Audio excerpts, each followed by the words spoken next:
আজকে আমরা শুরু করব কেমিস্ট্রি কেমিক্যাল রিঅ্যাকশন এর ক্রিয়েটিভ কোশ্চেন। সো 1 নাম্বার থেকে আমরা আজকে শুরু করতে যাচ্ছি। এটা আমাদের কেমিস্ট্রি ক্রিয়েটিভ কোশ্চেন শিটের সেকেন্ড ভিডিও।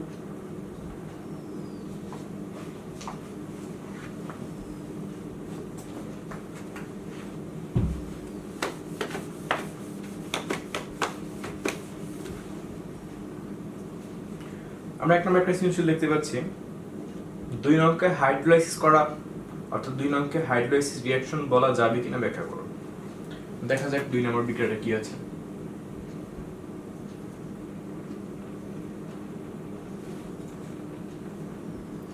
লেখা আছে এখানে এস্টার প্লাস ওয়াটার,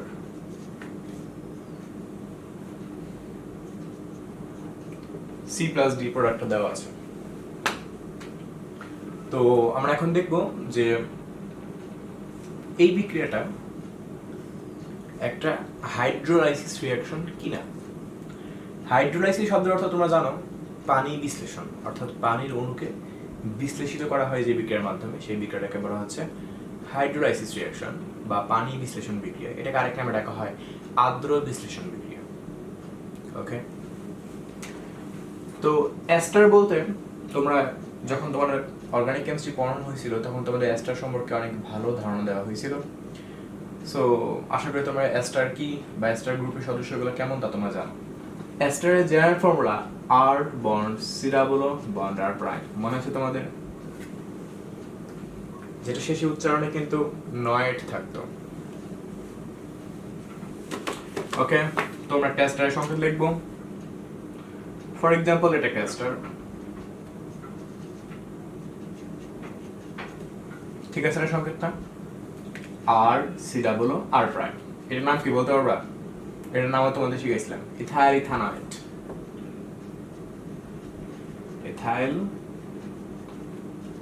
ইথানয়েট, এটাকে আরেক নামে ডাকা হয় ইথাইল অ্যাসিটেট। আচ্ছা, এখন কথা হচ্ছে যে এটা একটা এস্টার, এস্টারের সাথে আমরা দেখব পানির বিক্রিয়াটা ঘটে কিভাবে। Plus H2O। তোমরা জানো যে পানিকে ভাঙলে, তোমরা জানো যে পানির অণুকে ভাঙলে H প্লাস এবং OH মাইনাস নামক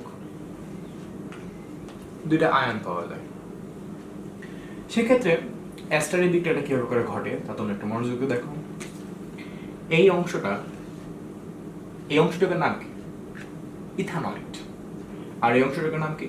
ইথাইল।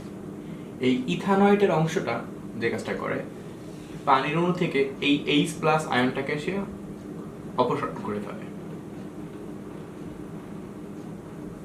ওকে, আর বাদ বাকি যে অংশটা থাকলো এই ইথাইল অংশটা, এই ইথাইল অংশটা এই OH মূলকের সাথে এসে যুক্ত হয়।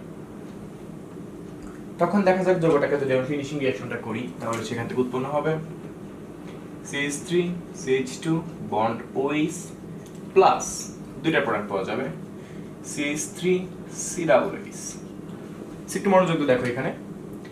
ফার্স্ট অফ অল আমরা দেখতে পাচ্ছি এখানে যে এই অ্যালকাইল অংশটার সাথে OH মূলক যুক্ত হচ্ছে, সেখান থেকে অ্যালকোহল উৎপন্ন করছে। এই অ্যালকোহলের নাম কি? ইথাইল অ্যালকোহল বা ইথানল। ওকে, পরবর্তীকালে H প্লাস যে অংশটা থাকে সেই অংশটা কিন্তু ইথানয়েটের এই অংশটার মধ্যে এসে অ্যাড করে। সো আলটিমেটলি সেখান থেকে উৎপন্ন করে ইথানাইক অ্যাসিড, যেটাকে বলা হচ্ছে কার্বক্সিলিক অ্যাসিড বা অর্গানিক অ্যাসিড।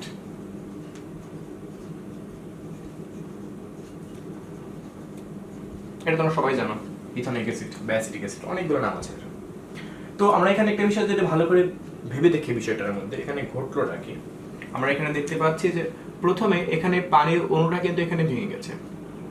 কিভাবে ভাঙছে? পানির অণুটা H প্লাস এবং OH মাইনাস আয়ন আকারে ভেঙে গেছে। পরবর্তীকালে এই আয়নের দুইটা অংশ সেপারেটলি দুইটা ডিফারেন্ট মূলকের সাথে যুক্ত হয়েছে। যুক্ত হওয়ার পর সেখান থেকে অ্যালকোহল এবং সেখান থেকে কার্বক্সিলিক অ্যাসিড উৎপন্ন হচ্ছে। সো আমরা বলতে পারি এটা আমাদের সি অংশ।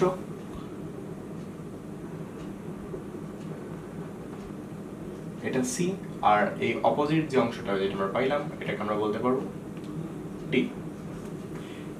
তো এই রিঅ্যাকশনটাকে বলা হয় অ্যাস্টারিফিকেশন রিঅ্যাকশন। অ্যাস্টারিফিকেশন রিঅ্যাকশন শব্দের অর্থ যে যে বিক্রিয়াতে অ্যাস্টার মূলকটা উৎপন্ন হয়, তুমি যদি এই বিক্রিয়াটাকে উল্টা করে করো, সাপোজ চিন্তা করে দেখো, তোমাদের আমি অর্গানিক কেমিস্ট্রি শিখেছিলাম যে অ্যালকোহলের সাথে কিন্তু কার্বক্সিলিক অ্যাসিড বিক্রিয়া করার ফলে অ্যালকোহল উৎপন্ন হয়, অ্যাস্টার উৎপন্ন হয়। এটা কিন্তু সেই বিক্রিয়াটাই, জাস্ট খালি অ্যাস্টারকে পানির সাথে বিক্রিয়া করে ভেঙে অ্যালকোহল এবং কার্বক্সিলিক অ্যাসিড উৎপন্ন করার একটা প্রসেস দেখানো হয়েছে। তার মানে এখানে কিন্তু পানির অণুটা এখানে কিন্তু ভেঙে গেছে, তারপরে এখানে বিক্রিয়াটা কিন্তু সম্পন্ন হয়েছে। সো এই বিক্রিয়াটাকে আমরা কিন্তু হাইড্রোলাইসিস রিঅ্যাকশন বলতেই পারবো। কেন? কারণ আমি আরো বলছি, যেহেতু আমি দেখতে পাচ্ছি এখানে যে এখানে পানির অণুটা সম্পূর্ণরূপে ভেঙে গিয়ে দুইটা অংশ পৃথক পৃথক হয়ে দুইটা মূলকের সাথে যুক্ত হয়ে দুইটা ডিফারেন্ট টাইপের কম্পাউন্ডস উৎপন্ন করে, সি এন্ড ডি, একটা অ্যালকোহল একটা carboxylic acid. So this reaction is called hydrolysis reaction. Okay, next আমরা এখন করব ঘ নাম্বারটা। এখানে কি বলছে যে তোমাকে কিন্তু বিক্রিয়াটা করার পরে এভাবে ভেঙে দেখানোর পর তোমাকে কিন্তু পর্যাপ্ত পরিমাণ ডিটেলস লিখতে হবে। ডিটেলস তোকে আমি মুখে বললাম, তা তোমাকে কিন্তু পরীক্ষার মধ্যে লিখতে হবে, নাহলে কিন্তু হবে না। ওকে, নেক্সট আমরা এখন চলে যাবো ঘ নাম্বারে। 1 নং বিক্রিয়াটি রিডক্স বিক্রিয়া কিনা প্রমাণ করো। সো রিডক্সের কথা আসছে, তোমাদের আমি ফার্স্ট ভিডিওটার মধ্যে রিডক্স সম্পর্কে প্রথমেই ডিটেলস ব্যাখ্যা দিছিলাম। সো আমি অত ডিটেলস আজকে না গিয়ে ডিটেলস কিভাবে করে একটা বিক্রিয়াকে রিডক্স করা হয় না করা হয় সেই সম্পর্কে চলে যাব।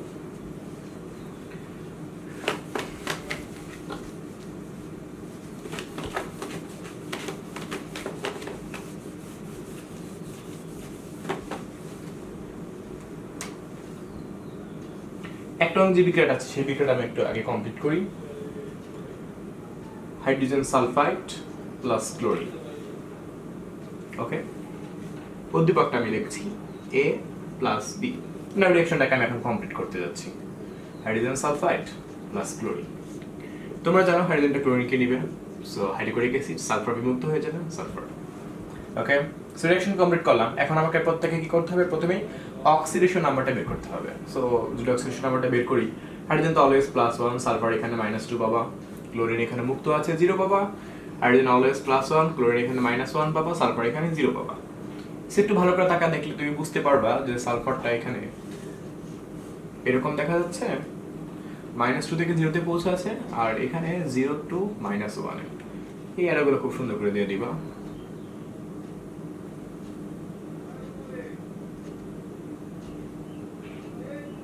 আচ্ছা, এবার তোমরা একটু মনোযোগ দিয়ে তাকায় দেখো এখানে আমরা কি দেখতে পাচ্ছি।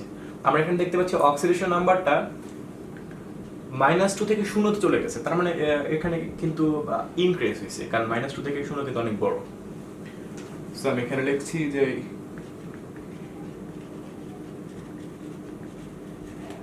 ইনক্রিজিং অফ অক্সিডেশন নাম্বার, আমি ON লিখলাম শর্টকাট। ওকে, আর আমরা এখানে দেখতে পাচ্ছি অক্সিডেশন নাম্বারটা কিন্তু এখানে কিন্তু কমে গেছে, 0 to -1 চলে গেছে। তার মানে ডিক্রিজিং অফ অক্সিডেশন নাম্বার।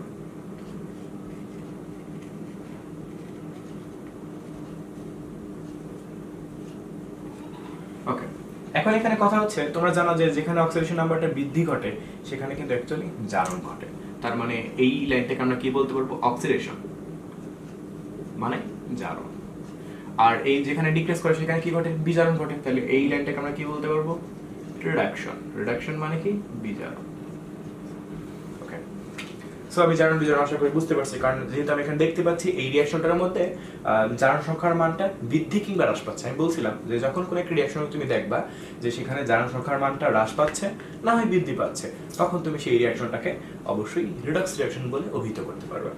এখন এই রিঅ্যাকশনটা সম্পর্কে আমাকে ফুলি যদি প্রসিডিউর আমি কাজটা করি, অক্সিডেশন রিঅ্যাকশন, তারপরে রিডাকশন রিঅ্যাকশন, যেটাকে আমরা হাফ রিঅ্যাকশন বলে ডাকি, ওগুলো আমি আর ইন্টারমিডিয়েট সিস্টেমে এখন তোমাকে ব্যাখ্যা দিব না, জাস্ট তোমাদের সিস্টেমেই তোমাকে ব্যাখ্যাটা দিব। তুমি লিখবা অক্সিডেশন রিঅ্যাকশন, যেটাকে আমরা বাংলায় বলি জারণে বিক্রিয়া। এরপর লিখবা রিডাকশন রিঅ্যাকশন, যেটাকে বাংলায় বলা হয় বিজারণে বিক্রিয়া।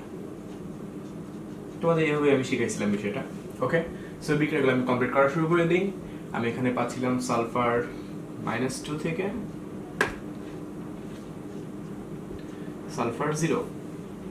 ওকে, আর নিচে পাচ্ছিলাম রিডাকশনের মধ্যে ক্লোরিন টু ক্লোরিন -1। সো এখন তোমাকে ব্যালেন্স করতে হবে। ব্যালেন্স করাটা তোমরা খুব ভালো করে জানো। এখানে সালফার একটা আছে, এখানেও সালফার একটা আছে, তার মানে এখানে অ্যাটমের কোনো সমস্যা নাই। কিন্তু এখানে সালফার এর চার্জ কত আছে? -2। এখানে সালফার চার্জ কত আছে? 0 আছে।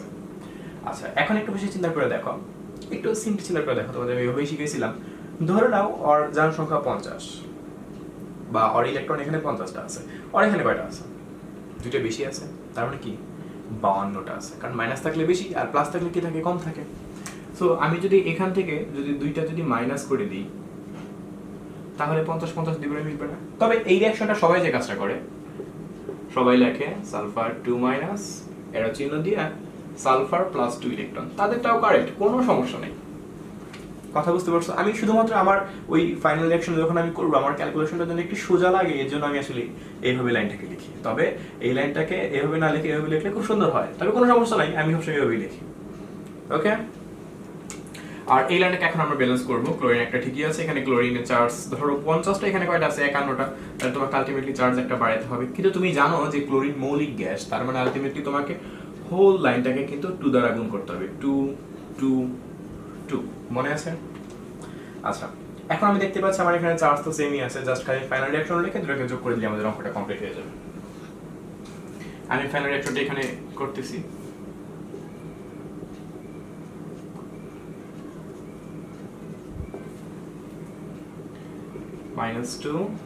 -2 ইলেকট্রন এস, ওকে, আর এখানে পাচ্ছি Cl2 +2 ইলেকট্রন 2 Cl-। এই দেখো আমার কাটাকাটি করতে সুবিধা হয়। তবে তুমি চাইলে এই লাইনটাকে এভাবে না লিখে এভাবে লিখতে পারো, এভাবে করে আসলে সবসময় বইয়ের মধ্যে লেখে।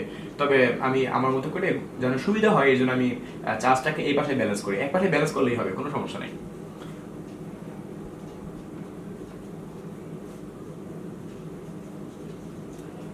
ওকে, সো দেখো আমাদের রিঅ্যাকশন কিন্তু কমপ্লিট হয়ে গেছে। সো আশা করি যদি তোমাদের পরীক্ষার মধ্যে রেডক্স সম্পর্কে ব্যাখ্যা চায় তাহলে ফার্স্ট অফ অল তুমি যে কাজটা করো, তুমি একটা রিঅ্যাকশন দেখে প্রথমে ডিসিশন নিয়ে নিবা যেটা রেডক্স বিক্রিয়া হবে কি হবে না। কিভাবে?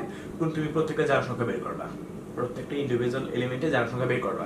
বের করার পর তুমি দেখবা যে প্রত্যেকটা জারণ সংখ্যার মান কোথাও বিক্রিয়ক এবং উৎপাদনের মধ্যে বৃদ্ধি বা হ্রাস ঘটেছে কিনা। যদি ঘটে থাকে তখন তুমি সেখানে লাইনগুলো লিখে অক্সিডেশন রিঅ্যাকশন লিখে ফাইনাল রিঅ্যাকশন পর্যন্ত করে ফেলবা। সো আশা করি তোমরা রেডক্স সম্পর্কে অ্যাগেন ভালো করে বুঝতে পারছো। ওকে, নেক্সট আমরা এখন চলে যাব, সেটা হলো 2 নম্বর কোশ্চেনটাতে। এম যৌগের সেন্ট্রাল অ্যাটমের অক্সিডেশন নাম্বার বের করতে বলছে। ওকে, এটা মুছে দিলাম।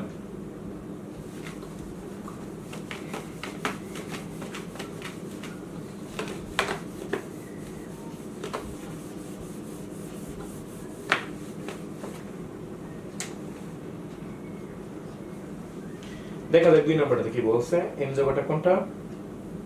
এখানে আমাকে রিঅ্যাকশন করতে হবে এম যৌগটাকে খুঁজে বের করতে হলে। ফার্স্ট রিঅ্যাকশনটা দেওয়া আছে ক্যালসিয়াম কার্বনেট, আমি আগে উদ্দীপকের বিক্রিয়াগুলো লিখছি। এখানে হিট প্রয়োগ করা হয়েছে, বি প্লাস সি কম্পাউন্ড পাওয়া যাচ্ছে। নেক্সট 2 নম্বর রিঅ্যাকশনটা দেওয়া আছে, এই সি এর সাথে ওয়াটার অ্যাড করা হচ্ছে, অ্যাড করা হলে সেখান থেকে পাওয়া যাচ্ছে এম যৌগটা। ওকে, উদ্দীপকটা আমি এখানে রাখলাম। এখন কথা হচ্ছে তার আমার কাছে যেটা জানতে চাচ্ছে সেটা হলো এই এম যৌগের কেন্দ্রীয় পরমাণু যার সংখ্যা বের করতে বলছে, সেন্ট্রাল অ্যাটম অর্থাৎ কেন্দ্রীয় পরমাণু। তো প্রথমে আমরা এখানে রিঅ্যাকশনটাকে কমপ্লিট করা শুরু করব। কিভাবে রিঅ্যাকশনটাকে কমপ্লিট করব? তোমরা জানো যে ক্যালসিয়াম কার্বনেটকে যখন তাপ প্রয়োগ করা হয় তখন এটা ভেঙে যাবে, বিয়োজিত হবে, যেটাকে বলা হয় ডিকম্পোজিশন রিঅ্যাকশন বা বিয়োজন বিক্রিয়া। তখন সেখানে উৎপন্ন করবে calcium oxide plus carbon dioxide. Okay, তার মানে এইটা আমাদের বর্তমানে বি আর এটা আমাদের বর্তমানে সি, কার্বন ডাইঅক্সাইডটা। পরবর্তীকালে কার্বন ডাইঅক্সাইডের সাথে তার মানে সি এর সাথে যখন ওয়াটার আমি অ্যাড করব তখন এটা একটা অ্যাডিশন রিঅ্যাকশন হয়ে যাবে, যেটাকে বলা হয় সংযোজন বিক্রিয়া। তখন সেখানে উৎপন্ন করবে H2CO3 কার্বনিক অ্যাসিড। তাছাড়া তোমরা জানো যে কার্বনিক অ্যাসিডকেও কিন্তু ভাঙলে পানি প্লাস কার্বন অ্যাসিড পাওয়া যায়। এটা কিন্তু কার্বনিক অ্যাসিড, সাবধান, কার্বলিক না। কার্বলিক অ্যাসিড যেটা সেটা কিন্তু এরকম। তো যখন অর্গানিক কেমিস্ট্রি পড়ানো হয়েছিল তখন কিন্তু আমি এটা সম্পর্কে ব্যাখ্যা দিয়েছিলাম, যেটা সাপ তারাইতে ব্যবহার করা হয়। এটা কার্বলিক আর এটা কার্বনিক, পার্থক্য আছে কিন্তু, যেটা কারণে আমরা পাই ফেনাল। ওকে, তো আমরা তাহলে বুঝতে পারলাম এটা আমাদের এম যৌগ। এখন আমাকে যে কাজটা করতে হবে, এম যৌগের সেন্ট্রাল অ্যাটম, এম যৌগের সেন্টার মানে কেন্দ্রে অ্যাটম কোনটা আছে? কার্বন। তার মানে এখান থেকে আমাকে কার্বনের জারণ সংখ্যা বের করতে বলছে। সো দেখা যাক এখান থেকে আমরা সেন্ট্রাল অ্যাটমের জারণ সংখ্যা কিভাবে বের করি। সো প্রথমে আমরা লিখে নিব, ধরি সেন্ট্রাল অ্যাটম অক্সিডেশন নাম্বার মানে জারণ সংখ্যা, তোমরা যেটা বাংলায় লেখো ওটা কোনো সমস্যা নেই, এক্স। তাহলে আমরা কি লিখতে পাচ্ছি, প্লাস 1 ইন্টু 2, এই দেখো হাইড্রোজেন এর প্লাস 1 দুইটা আছে, এই জন্য ইন্টু 2 প্লাস এক্স, এরপর অক্সিজেনের চার্জ কত, অলওয়েজ -2, তিনটা আছে ইন্টু 3 ইকুয়াল টু 0। যদিও অক্সিজেনের চার্জ সবসময় -2 না, সেই সম্পর্কে তোমাকে ব্যাখ্যা দেওয়া হয়েছিল, তবে as usual oxygen most of the time তার জারণ সংখ্যা -2 শো করে। সেখানে দেখা যায় কত পাওয়া যায়, 2 plus x minus 6 equal to 0, 6 minus 4 equal to 0, so ultimately x equal to plus 4. So এখানে কার্বন এর অক্সিডেশন নাম্বারটা কত বলো দেখি, প্লাস 4। আশা করি বুঝতে পারছো। ওকে, নেক্সট আমরা এখন দেখব ঘ নাম্বারটা কি বলছে, m এবং n যৌগের সমন্বয়ে গঠিত সল্টটি ক্ষারকীয় ব্যাখ্যা করো। তো দেখা যাক গঠিত সল্টটা আসলে ক্ষারকীয় হয় কি হয় না। ওকে, এটা আমি আপাতত মুছে দিলাম এখান থেকে। উদ্দীপকের মধ্যে 3 নাম্বার একটা বিক্রিয়া করে দিচ্ছে, সেই বিক্রিয়াটা আমি এখানে একটু করতেছি। সেটা হলো, এটা 1 নাম্বার ছিল, এটা 2 নাম্বার ছিল, আর 3 নাম্বার বিক্রিয়াটা আমি এখন লিখছি, যেটা উদ্দীপকে দেওয়া আছে। পটাশিয়াম অক্সাইড প্লাস ওয়াটার, এখান থেকে উৎপন্ন করবে পটাশিয়াম হাইড্রোক্সাইড। তুমি ব্যালেন্স করতে চাইলে এখানে একটু 2 দিয়ে নিতে পারো। আমি অ্যাজ ইউজুয়াল রিঅ্যাকশন ব্যালেন্স করি না, দ্যাটস আমি রিঅ্যাকশন অলওয়েজ অ্যারো চিহ্ন ব্যবহার করে করি। তবে যদি তুমি রিঅ্যাকশনগুলো অ্যারো চিহ্ন ব্যবহার না করে সমান চিহ্ন ব্যবহার করে রিঅ্যাকশনগুলোকে কমপ্লিট করতে চাও, তখন কিন্তু তোমাকে অবশ্যই উভয় পক্ষে কিন্তু ব্যালেন্স করতে হবে। দ্যাটস আমি আসলে একটু চালাকি করে সবসময় অ্যারো ইউজ করি, ইকুয়েশন চিহ্ন না দিয়ে। ওকে, এখন আমি যে কাজটা করবো, আমি দেখতে পাচ্ছি এখানে এটাকে এন যৌগ, তারা যেটা বলছে এম এবং এন এর সমন্বয়ে গঠিত যৌগটি একটি ক্ষারকীয়। এম এবং এন এর সমন্বয়ে গঠিত লবণটি, তো দেখি গঠিত যৌগটা লবণ হয় কিনা, তারপরে না হয় এটা সম্পর্কে ব্যাখ্যা দেওয়া যাবে। তার মানে তাদের কথা অনুসারে এম এবং এন যুক্ত হচ্ছে। দেখি এম এবং এন যুক্ত করলে কি হয়। এম কোনটা, কার্বনিক অ্যাসিড H2CO3, এন কত, পটাশিয়াম হাইড্রোক্সাইড। রিঅ্যাকশন করছি, বুঝতেই পারছি একটা অ্যাসিড একটা ক্ষার, তার মানে অ্যাসিড এবং ক্ষারের বিক্রিয়ার ফলে সল্ট এন্ড ওয়াটার উৎপন্ন হবে, তার মানে একটা নিউট্রালাইজেশন রিঅ্যাকশন। সো এখান থেকে পটাশিয়াম কার্বনেটকে নেবে আর ওয়াটার উৎপন্ন হবে, কনফার্ম, কারণ এটা একটা অ্যাসিড ছিল কার্বনিক অ্যাসিড, এটা ক্ষার ছিল পটাশিয়াম হাইড্রোক্সাইড, এটা একটা সল্ট ছিল, আর এটা অবশ্যই ওয়াটার, কোনো সন্দেহ নেই। সো এই বিক্রিয়াটাকে কিন্তু আমরা একই সাথে নিউট্রালাইজেশন বলতে পারবো।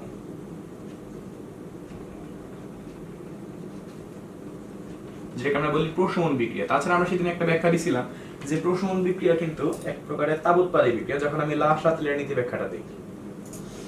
ওকে, তো যাই হোক আর কি, তো আমরা এখন দেখবো যে এই রিঅ্যাকশনটা থেকে এই যে সল্টটা উৎপন্ন করলাম, এই সল্টটা ক্ষারকীয় আসলে কেন বলা হচ্ছে, এই সল্টটাকে কেন বেসিক সল্ট বলা হচ্ছে, সেই সম্পর্কে আমরা একটু জানার চেষ্টা করব। ওকে, প্রথম কথা হলো যে যখন এই বিক্রিয়াটা কমপ্লিট করা হয় তখন সেখান থেকে সল্টটা উৎপন্ন করে, কথা ঠিক আছে, কিন্তু একটু সমস্যা আছে। সমস্যাটা কি, তুমি জানো যে এই কার্বনিক অ্যাসিড একটা অ্যাসিড, যাকে আয়নিত করলে সেখান থেকে H+ আয়ন পাওয়া যাবে। ওকে, আর পটাশিয়াম হাইড্রোক্সাইড একটা ক্ষার, যেটাকে আয়নিত করলে OH- আয়ন পাওয়া যাবে, হাইড্রোক্সাইল আয়ন পাওয়া যাবে। এখানে একটা বিষয় হলো যে যখন রিয়েল লাইফ রিঅ্যাকশনটাকে করানো হয় তখন দেখা যায় কি যে ওই সলিউশনটার মধ্যে, ওই দ্রবণটার মধ্যে H+ এর কনসেন্ট্রেশনটা খুবই কম পরিমাণে থাকে, খুবই কম পরিমাণে H+ আয়নগুলা দ্রবণের মধ্যে থাকে। দ্যাটস ওয়াই এটার মধ্যে উৎপন্ন যে যৌগটা পাওয়া গেল, সেই যৌগটার মধ্যে অ্যাসিডিক প্রপার্টিজ খুবই কম।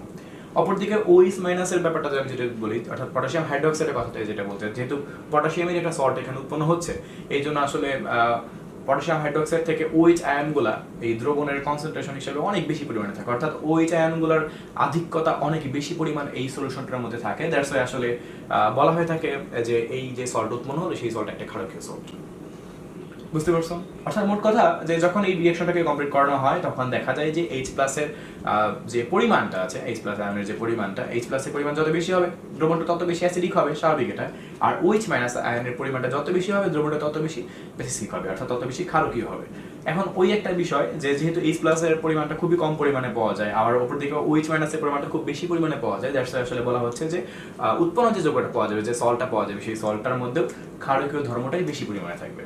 ওকে, সো আমাদের 2 নম্বর কমপ্লিট। নেক্সট আমরা এখন চলে যাব 3 নম্বর সেমিস্টারটার মধ্যে।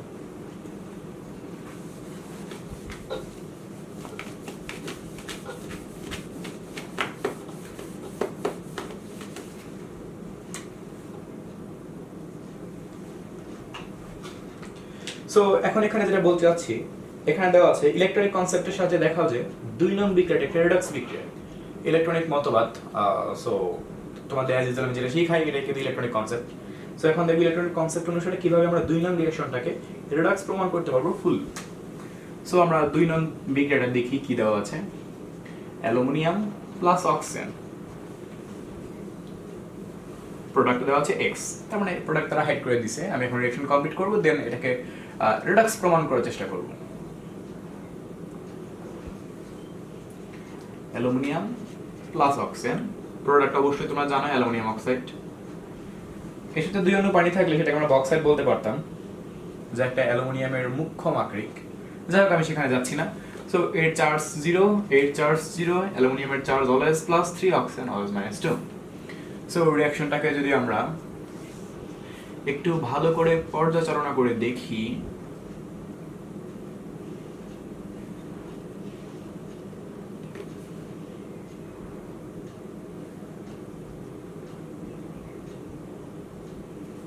ওকে, এখানে কিন্তু অ্যালুমিনিয়ামের অক্সিডেশন নাম্বারটা কিন্তু ইনক্রিজ হচ্ছে আর অক্সিজেনের অক্সিডেশন নাম্বারটা কিন্তু ডিক্রিজ হচ্ছে।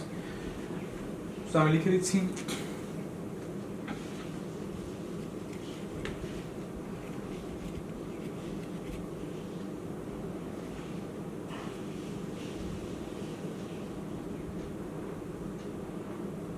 increasing oxidation number, এটা decreasing।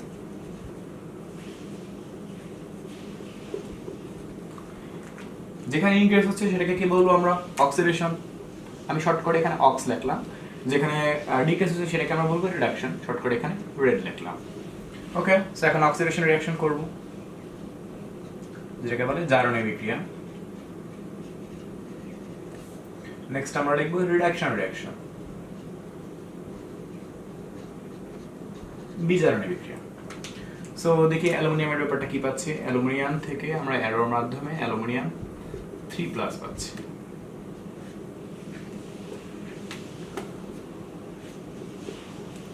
ওকে, আর অক্সিজেনটা পাচ্ছি, অক্সিজেন থেকে অক্সিজেন 2- পাচ্ছি। সো ব্যালেন্স করতে হবে আমাকে। এখানে মনে করো 50টা, এখানে কয়টা আছে? 3টা কম আছে, তার মানে 47টা আছে। যেহেতু 3টা কম আছে, এখানে 3টা আমি কি করব, অর্থাৎ এখানে ধরো 50টা, এখানে আছে 47টা, 3টা এখান থেকে সরাই ফেলবো, তাহলে কিন্তু দুই পক্ষে আমি 47 মিলাইতে পারলাম। অথবা তুমি 3টা ওখানে যোগ করতে পারো, একই কথা। এখানে মনে করো অক্সিজেন 50টা আছে, এখানে কয়টা আছে ইলেকট্রন? 2টা বেশি, তার মানে 52টা। তার মানে আমাকে এখান থেকে 2টা কি করতে হবে? যোগ করতে হবে। কিন্তু সাবধান, অক্সিজেন কিন্তু মৌলিক গ্যাস, এই জন্য সম্পূর্ণ লাইনটাকে 2 দ্বারা গুণ করতে হবে। সো 2 দ্বারা গুণ করলে আমরা পাবো এখানে 2, এখানে পাবো 2, এখানে পাবো 2। আর আগে থেকে এখানে একটা 2 ছিল না, তাহলে 2 দুগুণে কত হয়ে যাবে? 4। ওকে, এখন এখানে কথা হচ্ছে আমরা দুটো লাইনকে এখন আমরা ব্যালেন্স করলাম। এখন দুটো লাইনকে আমরা ফাইনাল রিঅ্যাকশন করব। কিভাবে করে করব দেখা যাক।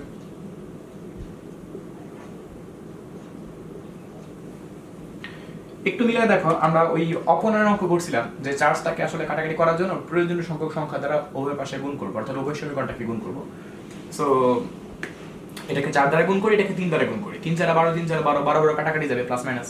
ওকে, 4 দ্বারা সম্পূর্ণ লাইনটাকে গুণ করব। 4al মাইনাস 3 4 12, আর এখানে পাচ্ছি 4al 3+। আর এখানে যদি আমি সবকিছুকে 3 দ্বারা গুণ করি তাহলে পাবো 3o2 প্লাস 3 4 12, আর এখানে পাচ্ছি 3 দুগুণা 6টা ও 2-। সো এটাকে আমি কাটাকাটি করে ফেলি, কারণ আমাদের টার্গেট এটাই ছিল। থাকলো 4al প্লাস 3o2, আর এখানে পাচ্ছি 4al 3+ প্লাস 6 ও 2-। আশা করি বুঝতে পারছেন। 4টা অ্যালুমিনিয়াম, 6টা অক্সিজেন, 6টা অক্সিজেন, চার্জ এই পাশে 0, আর এই পাশে 3 4 12, আর এখানে 6 দুগুণা 12, 12 0। So both of same। So আশা করি রিঅ্যাকশনটাকে আমরা বুঝতে পারছি ভালো মতো। কমপ্লিট। নেক্সট আমরা এখন চলে যাব ঘ নাম্বারটার মধ্যে। 1 নং বিক্রিয়াটাকে কোন কোন ধরনের বিক্রিয়া বলা যাবে এবং কেন ব্যাখ্যা করো। দেখা যাক কি কি ব্যাখ্যা করতে পারি। অ্যালুমিনিয়াম ক্লোরাইডের সাথে ওয়াটার বিক্রিয়া করা হচ্ছে এখানে, সেটা মুছে দিলাম।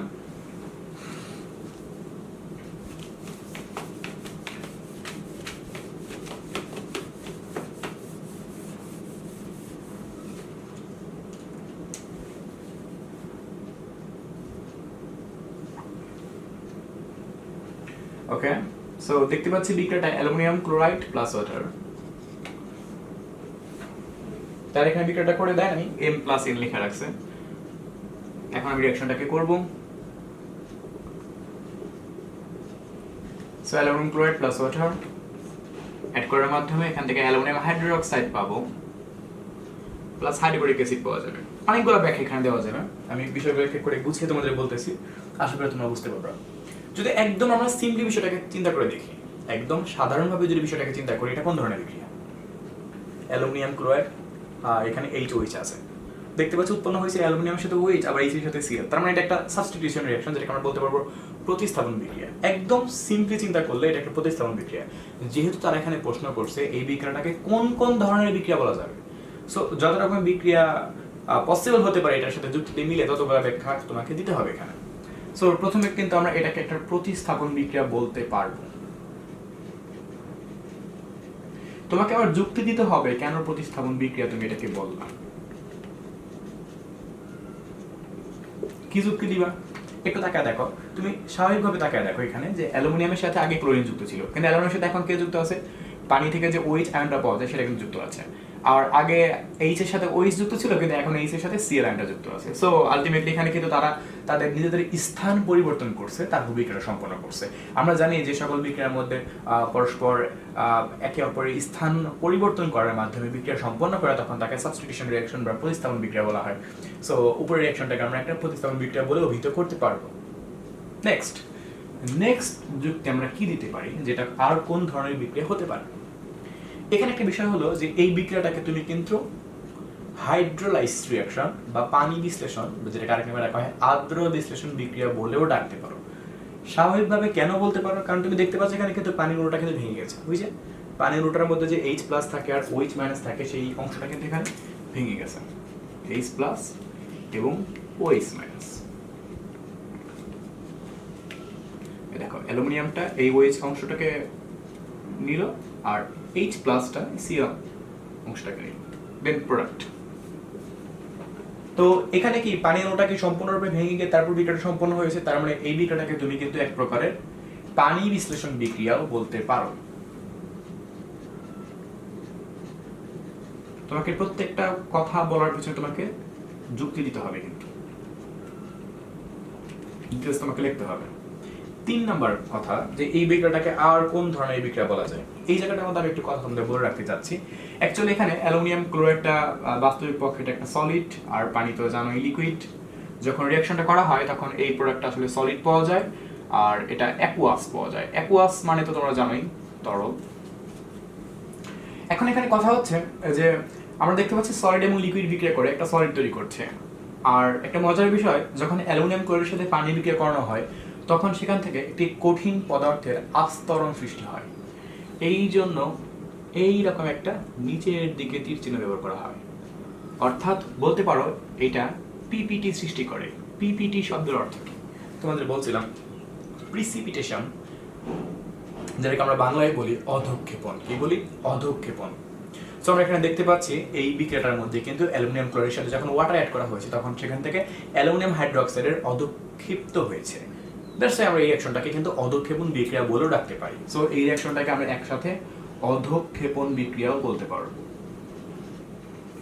সো এই 3টা কনসেপ্ট সম্পর্কে তুমি যখন ডিটেইলস আলোচনা করে দিবা এই বিক্রিয়ার সাপেক্ষে, তখন তোমার কোশ্চেনটা পুরোপুরি সাজানো হয়ে যাবে। আশা করি আমরা খুব সুন্দরভাবে বিষয়টাকে বুঝতে পারছি। সো আমরা এখন 1 নম্বর অঙ্কটা শুরু করব।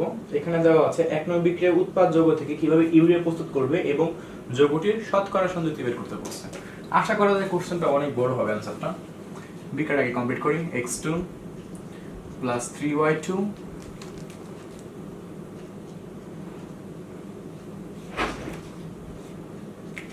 এখান থেকে আমরা পাচ্ছি 2xy3, পাশাপাশি এখানে ডেল এইচ এর মানও দেওয়া আছে, -92 kJ/mol। ওকে, ফার্স্ট আমি রিঅ্যাকশনটা করলাম। এখন একটা তাকায় দেখো যে এই রিঅ্যাকশনটা তোমার কাছে খুব পরিচিত মনে হচ্ছে। এই রিঅ্যাকশনটা আমরা প্রচুর বেশি ব্যবহার করি। আর তাছাড়া ডেল এইচ মান -92 খুব কমন একটা মান। রিঅ্যাকশনটাকে আমি একটু লেখা দেখাই, দেখো দেখে এবার ঠিক মতো পরিচিত মনে হয় কিনা।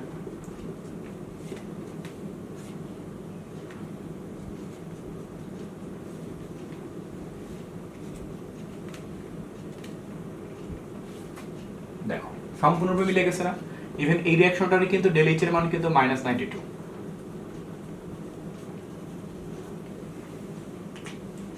সো আমরা যে কাজটা করলাম এই রিঅ্যাকশনের সাথে এই রিঅ্যাকশনটাকে তুলনা করে ব্যাপারটাকে এভাবে বুঝে নিলাম, যেহেতু এটা খুব কমন একটা রিঅ্যাকশন, এই জন্য আসলে আমি উদ্দীপকের মধ্যে তেমন কোনো হিন্টস দেইও নাই, শুধুমাত্র এই মানগুলা বা এইভাবে সমতাকরণটা করে দিয়ে আর ডিলেচের মানটা দিয়ে তোমাকে আমি একটা হিন্টস দিতে যাচ্ছিলাম, যেটা আসলে একটা অ্যামোনিয়ার বিক্রিয়া। আর যেখানে নাইট্রোজেন এবং হাইড্রোজেন বিক্রিয়া করার ফলে সেখান থেকে অ্যামোনিয়া উৎপন্ন হয়, অর্থাৎ এখানে 1:3 অনুপাতে নেওয়া হয় নাইট্রোজেন এবং হাইড্রোজেন, সেখান থেকে 2 অনুপাতে অ্যামোনিয়া উৎপন্ন হয়। যাই হোক, এখান থেকে তারা যেটা বলছে যে উৎপন্ন যৌগটা কোনটা? Ammonia, NH3। এখান থেকে যে কাজটা করতে হবে, ইউরিয়া প্রস্তুত করতে হবে। তোমরা খুব ভালো করেই জানো যে অ্যামোনিয়ার সাথে যখন কার্বন ডাইঅক্সাইডের বিক্রিয়া করানো হয় তখন সেখান থেকে কিন্তু NH2 bond CO bond NH2 উৎপন্ন করে, যেটাকে কিন্তু বলা হয় কার্বামাইড, বা এটাকে আরেক নামে ডাকা হয় ইউরিয়া। আরেক নামে ডাকতে পারো এটাকে ডায়ামিনো কিটোন। সো আমি এটাকে ইউরিয়া বলে ডাকছি। ওকে, এখন এখানে কথা হচ্ছে এই যে উৎপন্ন যৌগটা আমরা করলাম ইউরিয়া, এই ইউরিয়াটা তুমি এখানে ডিটেইলস লিখবা যে অ্যামোনিয়ার সাথে যখন কার্বন ডাইঅক্সাইড বিক্রিয়া করানো হয়, তাপ প্রয়োগ করার ফলে তখন সেখান থেকে ইউরিয়া উৎপন্ন হয়। এটা ডেল্টা চিহ্ন দিয়ে দিতে পারো। আরো কিছু প্রভাবক এখানে ক্যাটালাইজ ইউজ করতে পারো, তবে আমার মতে প্রয়োজন নেই। ওকে, নেক্সট আমরা এখন যে কাজটা করব, এই ইউরিয়া যৌগটির শতকরা সংযুক্তি বের করব। এটা তোমরা খুব ভালো করে জানো। ফার্স্টে আমরা লিখব ইউরিয়া এর আণবিক ভর। নাইট্রোজেন এখানে কয়টা আছে? 2টা আছে। আমি একসাথে হিসাব করব নাকি সিঙ্গেল হিসাব করব? সিঙ্গেল হিসাব করি। 14 প্লাস 1 গুণ 2 প্লাস কার্বনের 12 প্লাস 16 প্লাস 14 প্লাস 1 গুণ 2। এখান থেকে ক্যালকুলেশন করলে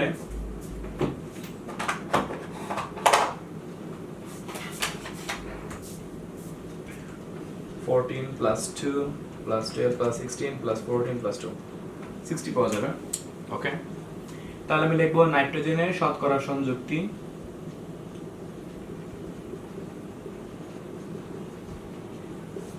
নিচে 60 হবে। নাইট্রোজেন আছে কয়টা? এখানে 2টা, তার মানে 2, নাইট্রোজেনের ভর 14, শতকরা প্রকাশ করব ইনটু 100%।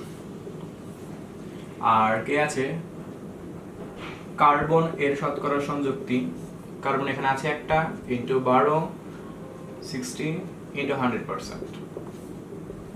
কিছুটা মুছতে হবে আমাকে উপর থেকে।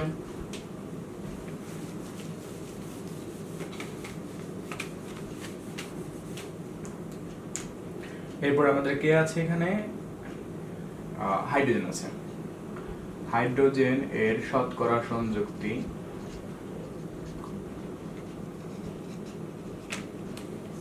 হাইড্রোজেন এখানে আছে কয়টা? 4টা। 4, হাইড্রোজেনের ভর 1, 60 ইনটু 100%। এন্ড ফাইনালি আর কে আছে আমাদের এখানে? অক্সিজেন আছে। অক্সিজেনের শতকরা সংযুক্তি, অক্সিজেন এখানে আছে কয়টা? একটা। অক্সিজেনের ভর 16, 60 ইনটু 100%। এরপর মনে হয় তোমার পার্সেন্টেজগুলো নিজেরাই বের করে নিতে পারবে। এগুলো তোমরা নিজেরা পার্সেন্টেজগুলো বের করে নাও, এগুলো আমি আর করে সময় নষ্ট করতে চাচ্ছি না। ওকে, আশা করি পারবা। সো আমাদের এখানে 4 এর গ নাম্বার কমপ্লিট হয়ে গেল। নেক্সট ঘ নাম্বারটা এখানে আছে, সেটা হলো 1 নং বিক্রিয়ার আলোকে লা শাতেলের নীতি ব্যাখ্যা করো। সো দেখা যাক এই বিক্রিয়াটার সাপেক্ষে আমরা লা শাতেলের নীতি কিভাবে ব্যাখ্যা করতে পারি।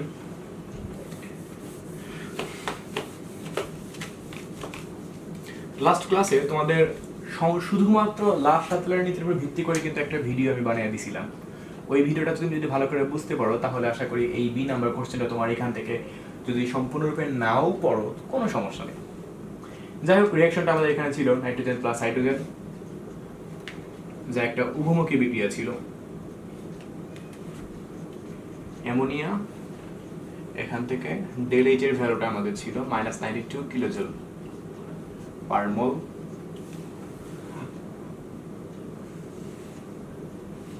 প্রোপাকেশন আমরা ইউজ করছিলাম আয়রন অথবা মলিবডিয়াম, আর 200 অ্যাটমসফিয়ার প্রেসার ইউজ করছিলাম, 450 থেকে 550 ডিগ্রি সেলসিয়াস টেম্পারেচার ইউজ করছিলাম। সো আমাকে এখান থেকে লা শাতেলের নীতি অনুসারে এটাকে ব্যাখ্যা করতে হবে।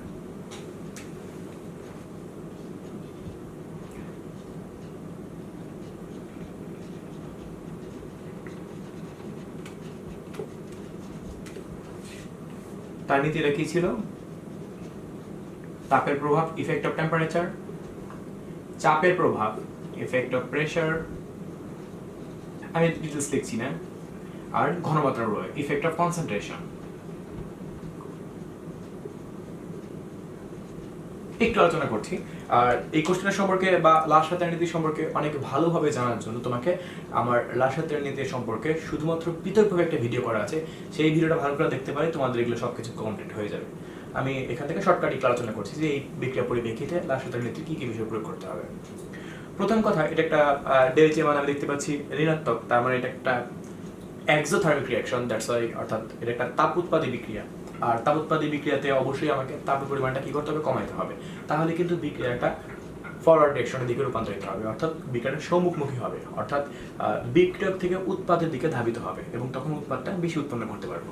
তার এখানে আমি টেম্পারেচারটাকে কি করতে হবে? আমাকে কমাইতে হবে। আমি লিখলাম লো টেম্পারেচার। ওকে, নেক্সট ব্যাপারটা হলো, যেহেতু এই বিক্রিয়াটার মধ্যে বিক্রিয়কের মোল সংখ্যা কত? এখানে 1 এবং 3, তাহলে মোট মোল সংখ্যা কত? 4। এখানে মোট মোল সংখ্যা কত? 2। আমরা দেখতে পাচ্ছি, আমরা কিন্তু জানি যে যদি চাপের পরিমাণ বাড়ানো হয় তাহলে কিন্তু মোল সংখ্যা যে অংশে বেশি থাকে সেই অংশ থেকে তার অপোজিট অংশের দিকে ধাবিত হয় রিঅ্যাকশনটা। সো আমি দেখতে পাচ্ছি এখানে যদি আমি এখানে চাপের পরিমাণটা বাড়াই তাহলে আমার এখানে 4 মোল আছে আর এখানে আমাদের 2 মোল আছে, তাহলে বিক্রিয়াটা কিন্তু এদিকে ধাবিত হবে, আর এদিকে আমাদের প্রোডাক্টও আছে, তার মানে এটা একদম পারফেক্ট। সো এখানে আমি চাপের পরিমাণটা এখানে কি করব? বাই করব। সো হাই প্রেসার লিখলাম।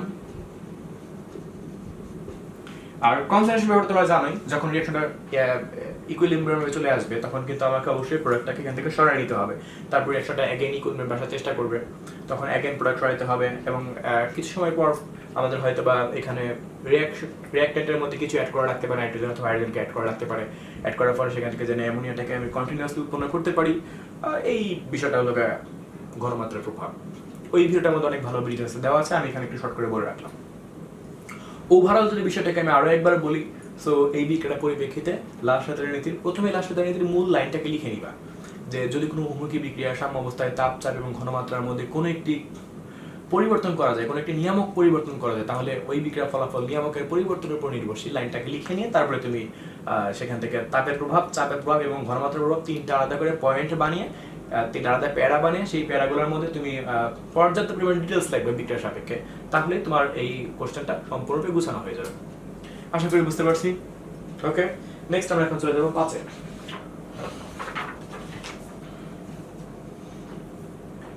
দেখাও যে 1 নং বিক্রিয়াটিতে রেডক্স বিক্রিয়ায় যৌগপদ ঘটে।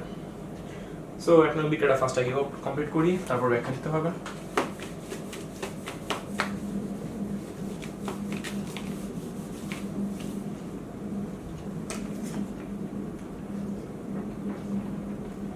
বিক্রিয়াটা দেখতে পাচ্ছি জিঙ্ক সালফাইড প্লাস অক্সিজেন, উদ্দীপকটাকে লিখছি A plus B।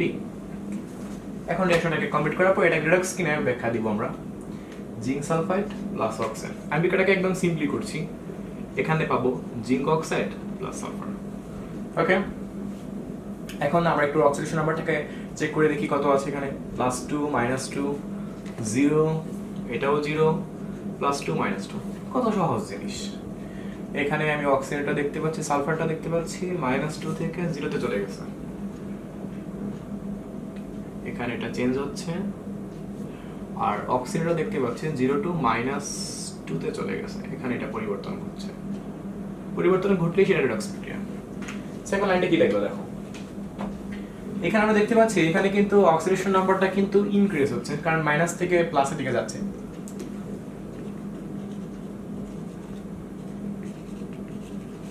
Increasing oxidation number, sir বুঝতেই পারছি এটা একটা অক্সিডেশন। আর উপরে কি করছে, 0 থেকে মাইনাসে চলে গেছে, তার মানে ডিক্রিজ হয়েছে।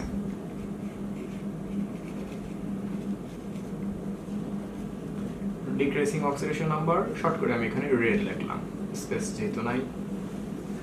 সো আমি অক্সিডেশন রিঅ্যাকশন করে ফেললে আমাদের অঙ্কটা অর্থাৎ বিক্রিয়াটা complete. Oxidation reaction and reduction reaction, জারণীয় বিক্রিয়া, বিজারণীয় বিক্রিয়া। সো অক্সিডেশনের মধ্যে আমরা দেখতে পাচ্ছি এখানে সালফার -2 আছে আর এই অংশে সালফার 0 আছে। ওকে, আর রিডাকশনে আমরা দেখতে পাচ্ছি অক্সিজেন থেকে অক্সিজেন -2 চলে গেছে। সো ব্যালেন্স করা দরকার। এখানে ধরে নাও দুইটা বেশি আছে, তারপরে 52টা, 50টা, এখানে 52টা। সো দুইটা কমাইতে হবে। এখানে অক্সিজেন 50টা, এখানে অক্সিজেন কয়টা? 52টা, দুইটা বেশি আছে। সো দুইটা বাড়াইতে হবে। কিন্তু সাবধান, অক্সিজেন মৌলিক গ্যাস, সো এভরিথিং কে 2 দ্বারা গুণ করতে হবে। ওকে, 2 দ্বারা গুণ করলে আগে 2 আর এই 2 মিলে কত হয়ে যাবে আমাদের এখানে? 4। ঠিক আছে, এখন যদি দুইটা লাইনকে আমি মিল করতে চাই, তাহলে এই লাইনটাকে আমাকে অতিরিক্ত হবে 2 দ্বারা গুণ করতে হবে, তাহলে 2 2 মিলে যাবে। ফাইনাল রিঅ্যাকশন করে দিব।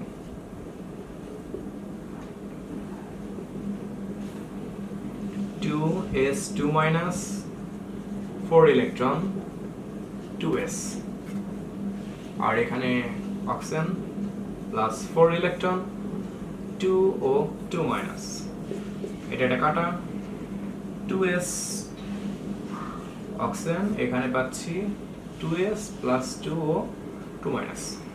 সো রিঅ্যাকশনটা আমাদের কমপ্লিট। সালফার 2টা, সালফার 2টা, অক্সিজেন 2টা, অক্সিজেন 2টা, এখানে চার্জ -4, এখানে চার্জ -4, সব বত সেম। লাস্ট একটু চেক দিয়ে নিব, অবশ্যই দুই পাশে একটু চেক দিয়ে নিবা তোমার রিঅ্যাকশনটা এভরিথিং কমপ্লিট আছে কিনা। সো আশা করি আমরা রিডক্সের কনসেপ্ট ভালো করে বুঝতে পারছি। সো অবশ্যই এটা কিন্তু রিডক্স বিক্রিয়া। নেক্সট আমরা এখন চলে আসবো ঘ নাম্বারটাতে, 5 ঘ।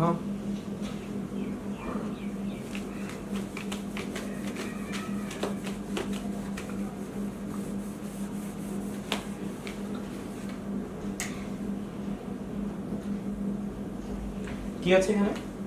2 নং এবং 3 নং বিক্রিয়া সম্পন্ন করে এবং পরস্পর ভিন্ন ধর্মী বিক্রিয়া কেন যুক্তি প্রদর্শন করে। আগে দেখি 2 নং বিক্রিয়াটা কি আছে। অ্যামোনিয়াম সায়ানাইড, ফেভারিট একটা রিঅ্যাকশন এটা। আর 3 নাম্বার বিক্রিয়াটা কি আছে? CH2 double bond CHCl। জানো এই দুটোটাকে অনেক শিখাইছি, এই দুটোটাকে। আমি রিঅ্যাকশন কমপ্লিট করছি।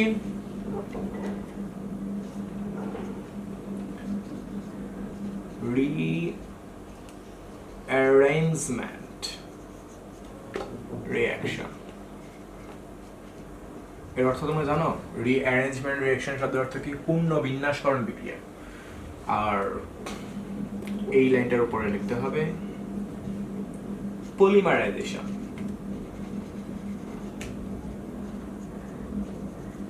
পলিমারকরণ করবো আমরা সেকেন্ড রিঅ্যাকশনটাকে। অ্যাকচুয়ালি সেকেন্ড রিঅ্যাকশনটা অর্গানিক কেমিস্ট্রি রিঅ্যাকশন। এই যৌগটার নাম তোমরা খুব ভালো করে জানো, ভিনাইল ক্লোরাইড।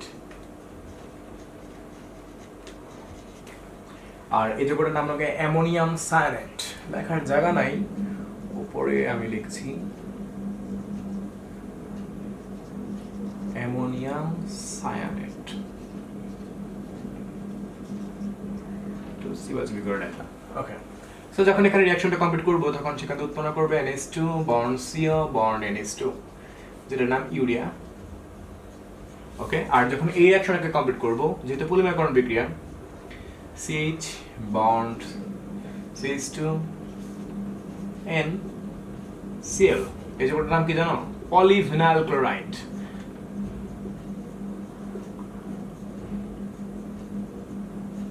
যে কারেক্টটা ডাকা হয় PVC, প্লাস্টিক পলিভিনাইল ক্লোরাইড।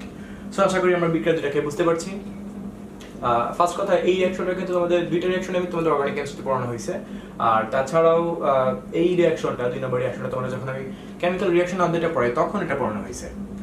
তবে ওইটার সাথে এই দুইটা রিঅ্যাকশন একটু কানেক্টেড আছে, কারণ এই অধ্যায়ের মধ্যেও যোগাযোগের ওই বিষয়টার সাপেক্ষে দুইটা রিঅ্যাকশন এখানে আছে। সো আমি ওভারঅল দুইটা বিক্রিয়া সম্পর্কে এখন তোমাকে ডিটেইলস ব্যাখ্যা দিব। তোমরা হয়তো জানো, তারপর আমি একটু ব্যাখ্যা দিয়ে দিই, কারণ অর্গানিক কেমিস্ট্রিতে বিষয়গুলো তোমাদের অনেক ভালো করে পড়ে আসা হয়েছে। তো এখানে যদি আমরা 2 নং বিক্রিয়াটার কথা যদি বলি, এখানে আমরা দেখতে পাচ্ছি 2 নং বিক্রিয়াটা অ্যামোনিয়াম সায়ানাইড বিক্রিয়া করে। বিক্রিয়াটার নাম দেওয়া হয়েছে রিঅ্যারেঞ্জমেন্ট রিঅ্যাকশন, যদি আসলে এটা বিক্রিয়াটার নাম না, বিক্রিয়াটা হলো রিঅ্যারেঞ্জমেন্ট রিঅ্যাকশন, পূর্ণ বিন্যাসকরণ বিক্রিয়া। সেখান থেকে আমরা দেখতে পাচ্ছি ইউরিয়া উৎপন্ন হচ্ছে। ফার্স্ট কথা, এখানে 2 নম্বর যে বিক্রিয়াটা আছে, এই বিক্রিয়াটাকে অ্যাকচুয়ালি বলা হয় আইসোমেরিজম রিঅ্যাকশন।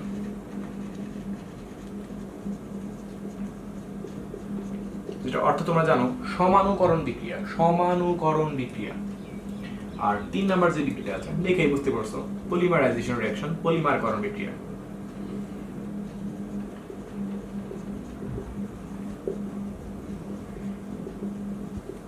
আচ্ছা, এখন এখানে কথা হচ্ছে যে সমানুকরণ বিক্রিয়াতে কি হয়, যে বিক্রিয়াতে একটি সমাণু থেকে অপর একটি সমান উৎপন্ন হয় থাকে সমানুকরণ বিক্রিয়া বলা হয়। তো এটা একটা আইসোমার, তারই একটা আইসোমার কিন্তু এই ইউরিয়া। আইসোমার অর্থাৎ সমাণু জিনিসটা কি? সমাণু জিনিসটা হলো তাদের পরমাণু দেখো এখানে যে কয়টা আছে এখানে ঠিক তাই আছে, বাট তাদের স্ট্রাকচার দিক থেকে কিন্তু তারা কিন্তু ডিফারেন্ট, অনেক ডিফারেন্ট। এটা একটা ইনঅর্গানিক কম্পাউন্ড আর এটা একটা অর্গানিক কম্পাউন্ড। প্রথমেই ব্যাখ্যাটা দিয়েছিলাম যে কেন এটা একটা ইনঅর্গানিক কম্পাউন্ড আর কেন এটা একটা অর্গানিক কম্পাউন্ড। ফ্রেডরিক ভোলারের কথা তোমাদের মনে আছে, তিনি কিন্তু এই বিক্রিয়াটাই ফার্স্ট টাইম কিন্তু ল্যাবে করছিল। আশা করি তোমাদের এখন সবকিছু মনে পড়ে গেছে 2 নম্বর বিক্রিয়া সম্পর্কে। আর 3 নাম্বার যে বিক্রিয়াটা আছে এই বিক্রিয়াটাকে আমরা পলিমারকরণ বিক্রিয়া বলবো। পলিমার শব্দের অর্থ কি? বহু সংখ্যক অণু। পলি শব্দের অর্থ বহু বা অসংখ্য। যে বিক্রিয়াতে মনোমার সমূহ বিক্রিয়া করে পলিমার তৈরি করে, এটা একটা মনোমার। মনোমার শব্দের অর্থ ক্ষুদ্র অণু। আমি একটু লিখে দিচ্ছি, মনোমার, আর এটাকে বলা হয় পলিমার। সো যে বিক্রিয়াতে মনোমার থেকে পলিমার উৎপন্ন হয় তাকে পলিমারকরণ বিক্রিয়া বলা হয়। মনোমার হলো ক্ষুদ্র অণু। সহজ কথায় বলতে গেলে যে বিক্রিয়ায় ক্ষুদ্র ক্ষুদ্র অণুসমূহ বিক্রিয়া করে একটি বৃহৎ আকৃতি, বিশাল আকৃতির একটা অণু সৃষ্টি করে, তখন সেটাকে কিন্তু বলা হয় পলিমারকরণ বিক্রিয়া। এটা হবে সেই বিক্রিয়াটা। সো এটাকে ভিনাইল ক্লোরাইড থেকেই তোমরা দেখাইছিলাম, ইভেন ভিনাইল ক্লোরাইড কোত্থেকে উৎপন্ন করা হয় তাও দেখাইছিলাম। আমি অত ডিটেলস আর অর্গানিক কেমিস্ট্রির মধ্যে এখন আর ঢুকতে চাচ্ছি না, তোমাদের জাস্ট একটু স্যাম্পল ব্যাখ্যা দিলাম যে কেন 2 নম্বর বিক্রিয়াটাকে সমানুকরণ বিক্রিয়া বলা হচ্ছে, কেন 3 নম্বর বিক্রিয়াটাকে পলিমারকরণ বিক্রিয়া বলা হচ্ছে। আশা করি বিষয়টা আমরা ভালো মতো বুঝতে পারছি। ওকে, নেক্সট আমরা এখন চলে যাব 6 number কোশ্চেনটাতে।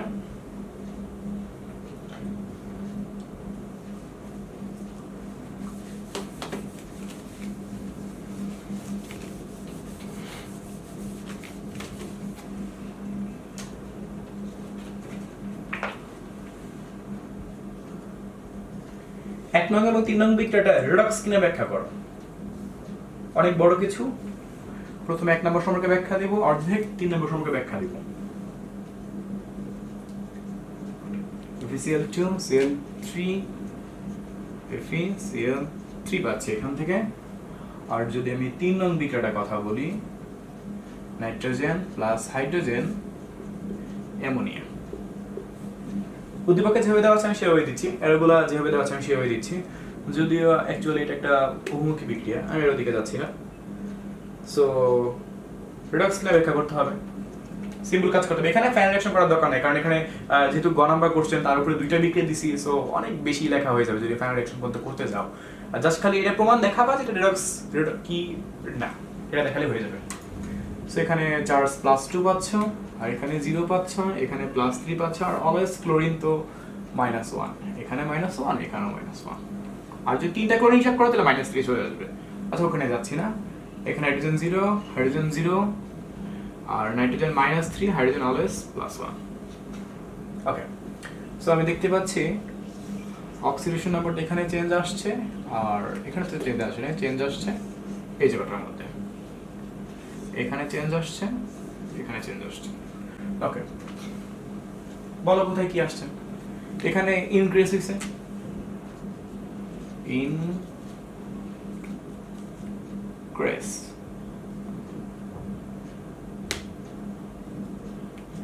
Increasing oxidation number.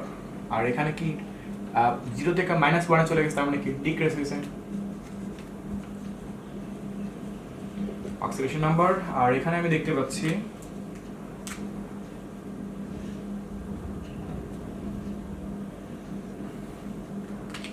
Zero থেকে -3 চলে গেছে, সো ডিক্রিজ হয়েছে এখানে। আর 0 থেকে +1 চলে গেছে, এখানে ইনক্রিজ হয়েছে।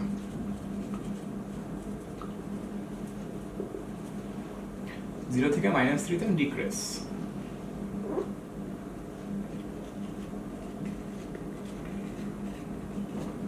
সো ইনক্রিজ যেখানে হয় সেখানে অক্সিডেশন, ডিক্রিজ যেখানে হয় সেখানে রিডাকশন, ডিক্রিজ যেখানে হয় সেখানে রিডাকশন, ইনক্রিজ যেখানে হয় সেখানে অক্সিডেশন। তুমি শুধুমাত্র এটা ব্যাখ্যা দিয়ে দিবা, এভাবে 2টা 4টা এর মধ্যে তুমি ব্যাখ্যা দিয়ে দিবে। এখানে আমরা দেখতে পাচ্ছি 1 নং বিক্রিয়াটার মধ্যে যেহেতু জারণ সংখ্যার মান এর পরিবর্তন ঘটেছে, অর্থাৎ এখানে বৃদ্ধি এবং হ্রাস উভয়ই ঘটেছে। সিমিলারলি 3 নং বিক্রিয়াটার মধ্যে একই ঘটনা ঘটেছে। আমরা দেখতে পাচ্ছি Fe2+ থেকে Fe3+ চলে গেছে, অর্থাৎ ফেরাস থেকে ফেরিকে চলে যাচ্ছে। আর অপরদিকে এখানে ঠিক একই ব্যাখ্যাটা দিতে পারি যে নাইট্রোজেন থেকে এখানে চেঞ্জ হচ্ছে। তার মানে আমরা যেহেতু জানি যে যে বিক্রিয়ার মধ্যে জারণ সংখ্যার মানে পরিবর্তন ঘটে সেখানে বৃদ্ধি কিংবা হ্রাস ঘটে, তখন সেই বিক্রিয়াটাকে বলা হয় রেডক্স রিঅ্যাকশন। সো 1 নং এবং 3 নং উভয় বিক্রিয়াটাই রেডক্স বিক্রিয়া। আর বেশি কিছু লেখার দরকার নেই, কেন না, কারণ কোশ্চেনটা কিন্তু তোমাকে অনেক গ নাম্বার কোশ্চেন হিসেবে কিন্তু অনেক বড় হয়ে গেছে। তবে যদি ঘ নাম্বারে থাকতো তাহলে আমি তোমাদের সাজেস্ট করতাম এটা সম্পর্কে ফুল কনসেপ্ট লেখো, oxidation reaction, reduction reaction, final reaction full করো। এখানেও ঠিক তাই বলতাম, তাহলে মোটামুটি এটা পারফেক্ট হতো 4 এর জন্য। সো এখন আমরা 6 এর বি নম্বরে আসবো। এখানে বলছে 2 নং এবং 4 নং বিক্রিয়া কোন ধরনের, উপরের কোন বিক্রিয়াতে দর্শক আয়ন আছে। ওকে, সো 6 এর বি নম্বর এখানে আছে 2 নম্বর যে বিক্রিয়াটা, ক্যালসিয়াম ক্লোরাইড প্লাস 6 অণু পানি যুক্ত হয়ে তোমরা জানো উৎপন্ন করবে ক্যালসিয়াম ক্লোরাইড ডট 6H2O। আর 4 নম্বর যে বিক্রিয়াটা আছে, sodium chloride plus silver nitrate, এখানে উৎপন্ন করবে silver chloride plus sodium nitrate. So এটা কোন ধরনের বিক্রিয়া, এটা কোন ধরনের বিক্রিয়া সেই সম্পর্কে এখন আলোচনা করি। ফার্স্ট অফ অল কথা হচ্ছে এখানে যে 2 নং যে বিক্রিয়াটা আছে এই বিক্রিয়াটা একটা পানি যোজন বিক্রিয়া, হাইড্রেশন রিঅ্যাকশন। কেন এটা একটা হাইড্রেশন রিঅ্যাকশন, কারণ আমরা এখানে দেখতে পাচ্ছি যে একটা যৌগের সাথে একটা নির্দিষ্ট অনুপাতের পানি যুক্ত হচ্ছে, যুক্ত হয়ে যে যৌগ উৎপন্ন করছে সেটাকে একটা ক্যালাস যৌগ, যেটাকে বলি আমরা ক্রিস্টাল কম্পাউন্ড। দ্যাটস এই রিঅ্যাকশনটাকে আমরা বলছি এটা একটা পানি যোজন বিক্রিয়া।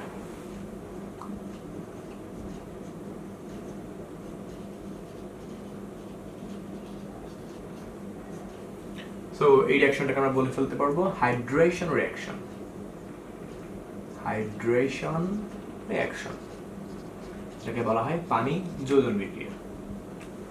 ওকে, এরপর আমরা দেখবো সেকেন্ড যে বিক্রিয়াটা আমাদের কাছে আছে 4 নম্বর বিক্রিয়াটা উদ্দীপকের। এই বিক্রিয়াটা কোন ধরনের বিক্রিয়া। এখানে একটা বিষয়, এই যৌগটা অ্যাকচুয়ালি অ্যাকুয়াস, এটা অ্যাকুয়াস ফর্মে আছে, এটা সলিড ফর্মের, এটা অ্যাকুয়াস ফর্মের। একটা নিচে দেখে একটা অ্যারো চিহ্ন হবে। সিলভারের বিক্রিয়ার মধ্যে এটাই হয়, তোমরা জানো এটা আগে থেকেই। সো এবার বলো এটা কোন ধরনের বিক্রিয়া। পিপিটি সৃষ্টি করছে, অর্থাৎ এখানে প্রিসিপিটেশন সৃষ্টি করছে, যেটাকে আমরা বাংলায় বলি অধঃক্ষেপণ। এখানে অধঃক্ষিপ্ত হচ্ছে, এই জন্য রিঅ্যাকশনটাকে আমরা কি বলতে পারবো, প্রিসিপিটেশন রিঅ্যাকশন। শব্দের অর্থ অধঃক্ষেপণ বিক্রিয়া। এখন এখানে কথা হচ্ছে যে এটা একটা অধঃক্ষেপণ বিক্রিয়াটা কেন, কারণ আমরা এখানে দেখতে পাচ্ছি যে বিক্রিয়াটা যখন কমপ্লিট হয়, অ্যাকোয়াস দুইটা কেমিক্যাল যখন পরস্পরের সাথে যুক্ত হয়, তখন সেখান থেকে বিক্রিয়াটা শেষে একটা সলিড আস্তরণ সৃষ্টি করে। তুমি যখন রিঅ্যাকশনটা রিয়েল লাইফে করবে তখন তুমি দেখবে যে পাত্রের তলে একটা কঠিন তরণের সৃষ্টি করছে, আর সেটা হলো সিলভার ক্লোরাইডের তরণীটা, যেটাকে আমরা পিপিটিতে প্রকাশ করলাম প্রিসিপিটেশন, যেটাকে আমরা বলি অধঃক্ষেপণ সৃষ্টি করছে। সো এই জন্য এই রিঅ্যাকশনটার নাম দেওয়া হচ্ছে অধঃক্ষেপণ বিক্রিয়া। কিন্তু তারা এখান থেকে যেটা প্রশ্ন করছে সেটা হলো যে কোন বিক্রিয়াতে দর্শক আয়ন আছে। দর্শক আয়ন, যেটাকে ইংলিশে বলা হয় স্পেকটেটর আয়ন, স্পেকটেটর আয়ন বা দর্শক আয়ন। এখন আমরা একটু জানার চেষ্টা করব দর্শক আয়ন জিনিসটা কি। একদম সহজ কথা চিন্তা করে দেখো, দর্শক বলতে আমরা কি বুঝি। যারা যেমন যখন কোনো খেলা হয়, খেলার মধ্যে আমরা দেখি যে গ্যালারিতে যারা বসে থাকে তাদেরকে আমরা দর্শক বলি, আর যারা খেলতেছে তারা তো এক্স্যাক্টলি খেলছে, খেলোয়াড়। সো দর্শক বলতে বোঝায় তারা নিজেরা খেলছে না, তারা নিজেরা কোনো কিছু করছে না, তারা শুধু তাকে তাকে বসে বসে দেখছে, এছাড়া কোনো কাজ নাই। ওইরকমই যে কোনো বিক্রিয়াতে যদি কোনো আয়ন বিক্রিয়া না করে ঠিক আগে এবং পরে উভয় ক্ষেত্রে একই রকম থাকে, কোনো আয়নের কোনো পরিবর্তন না ঘটে বা কোনো অবস্থার কোনো পরিবর্তন না ঘটে, তখন সেটাকে বলে স্পেকটেটর আয়ন বা দর্শক আয়ন বলা হয়। দেখা যাক এই দুটো বিক্রিয়ার মধ্যে কোথায় দর্শক আয়ন আছে। ফার্স্ট অফ অল প্রথম বিক্রিয়ার মধ্যে দর্শক আয়ন নাই, কারণ একটা পানি যোজন বিক্রিয়া এখানে একটা অ্যাড হয়ে গেছে, একটা সংযোজনের মতো এখানে ঘটেছে, যদি আসলে এটা একটা ক্রিস্টাল যৌগ। সো এখানে দর্শক আয়নের কোনো প্রশ্নই আসে না। সেকেন্ড যে বিক্রিয়া আছে প্রিসিপিটেশন রিঅ্যাকশন, এই রিঅ্যাকশনটার মধ্যে দর্শক আয়ন আছে। দেখা যাক কে আছে এবং কিভাবে আছে। এই রিঅ্যাকশনটাকে আমি এখন যে কাজটা করব, আয়ন আকারে ভেঙে ফেলবো।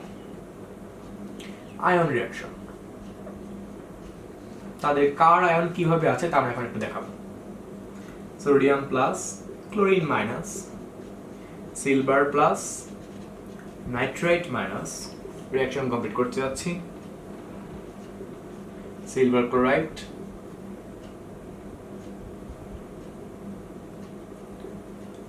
সোডিয়াম প্লাস নাইট্রেট মাইনাস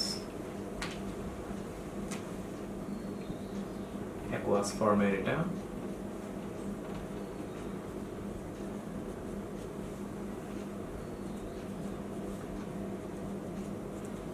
আচ্ছা একটু মনোযোগ দিয়ে একটু তাকায় দেখো এই জায়গাটার মধ্যে আমরা কি দেখতে পাচ্ছি এখান থেকে সেটা হলো সিলভারটা যখন ক্লোরিনের সাথে যুক্ত হয়েছিল তখন সেখান থেকে সিলভার ক্লোরাইড উৎপন্ন করছে ঠিক আছে প্রথমে কিন্তু তারা সবাই কিন্তু অ্যাকুয়াস ছিল সবাই অ্যাকুয়াস ছিল আমি জাস্ট আয়নগুলোকে ভাঙছি সোডিয়ামের আয়ন ক্লোরিনের আয়নটাকে ভাঙছি সিলভার আয়ন নাইট্রেট আয়নটাকে ভাঙছি জাস্ট আয়নগুলোকে ভেঙে সেপারেটলি লিখছি বুঝতে পারছি অর্থাৎ এটা একটা অংশ এটা একটা অংশ ওকে আচ্ছা এখন এখানে একটু তাকায় দেখো যে এখানে যখন ক্লোরাইড আয়নটা সিলভারের সাথে যখন যুক্ত হয়েছে তখন সেখান থেকে সিলভার ক্লোরাইড উৎপন্ন করেছে আমরা দেখতে পাচ্ছি এই আয়ন দুইটা অ্যাকুয়াস ছিল কিন্তু বিক্রিয়া করার পর তারা কিন্তু সলিড ফর্মে চলে এসেছে এন্ড ফাইনালি তারা অধক্ষেপণ সৃষ্টি করেছে তারা পিপিটি সৃষ্টি করে প্রিসিপিটেশন সৃষ্টি করে যেটাকে আমরা বলি অধক্ষেপণ সৃষ্টি করে তো এই জন্য আসলে বিক্রিয়াটাকে অধক্ষেপণ বিক্রিয়া বলা হয় কিন্তু এখানে একটা মজার বিষয় সিলভার এবং ক্লোরিন আয়নটা শুধুমাত্র কঠিন তরল সৃষ্টি করে অন্যান্য আয়নের দিকে একটু তাকায় দেখো সোডিয়াম প্লাস আয়ন আগে যেরকম ছিল বিক্রিয়া শেষে ঠিক সেরকমই আছে বুঝতে পারছো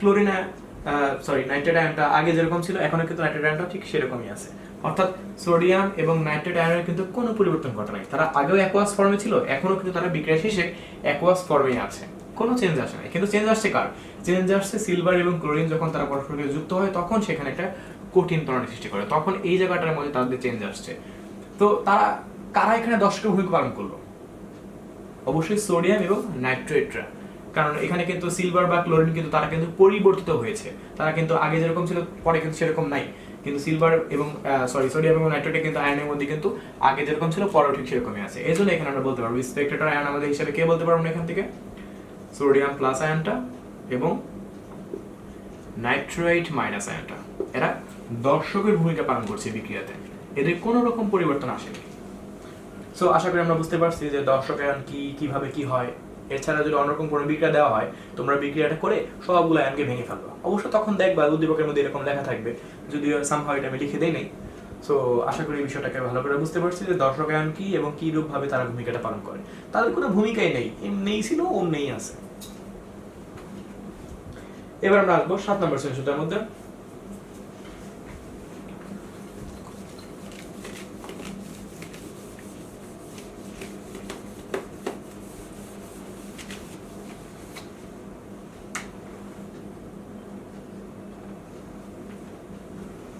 এখানে বলা হয়েছে 3 নং বিক্রিয়াটা কেন রেডক্স বিক্রিয়া ব্যাখ্যা করো কেন তা ব্যাখ্যা করা দরকার করে ফেলি বিক্রিয়া দেখি করেই দিছে খুবই কষ্টদায়ক ব্যাপার বিক্রিয়া না করে দিলে তোমাদের জন্য সুবিধা হইতো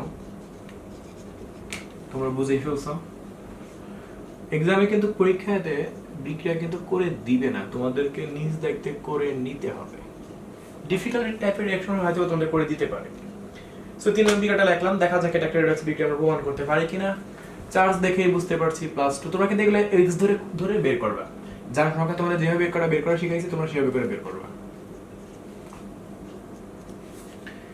ক্লোরিনে তো সব জায়গাতে -1 ক্লোরিনে কোনো পরিবর্তন হয়নি তার মানে ওটাকে আমাদের চিন্তা নাই টিনের আমরা দেখতে পাচ্ছি পরিবর্তন আসছে আর আয়রনেরটা আসছে আয়রনের পরিবর্তনটা নিচে যেটা ঘটলো এটা +3 থেকে +2 চলে গেছে ডিক্রিজ হয়েছে এখানে ডিক্রিজিং অক্সিডেশন নাম্বার আর উপরে ইনক্রিজিং জায়গায় নাই ইনক্রিজ হলে অক্সিডেশন ডিক্রিজ হলে রিডাকশন এটা ফুল করতে হবে আমাকে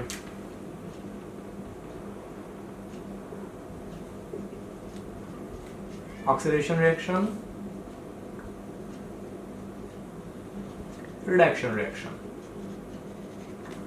so oxidation এর মধ্যে কে আসছে আমাদের SN2+ ইনক্রিজ হয়েছে যেহেতু এটা SN4+ স্টানাস থেকে স্টানিক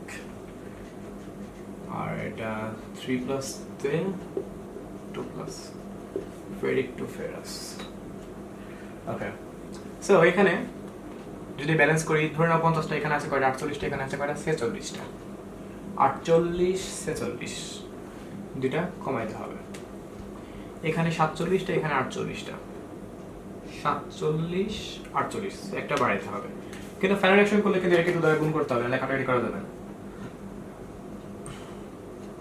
তোমাদের কিন্তু এগুলো খুব ভালো করে শেখানো হয়েছে।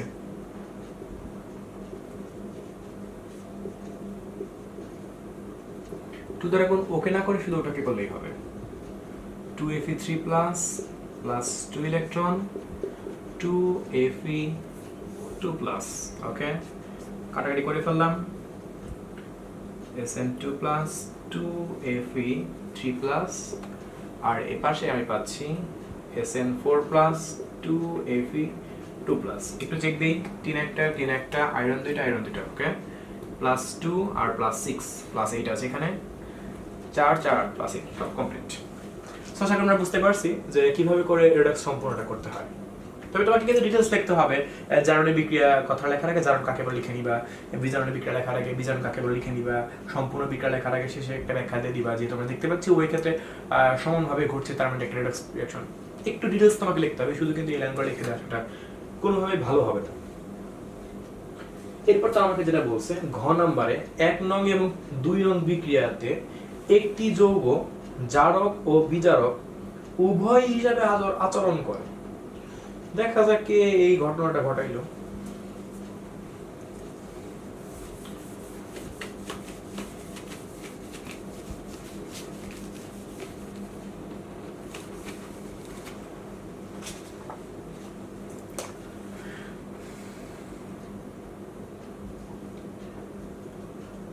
হাইড্রোজেন সালফাইড H2O2 নাম জানো, hydrogen peroxide, sulphur plus water. বিক্রিয়া দেখে তারা করিয়ে দিছে।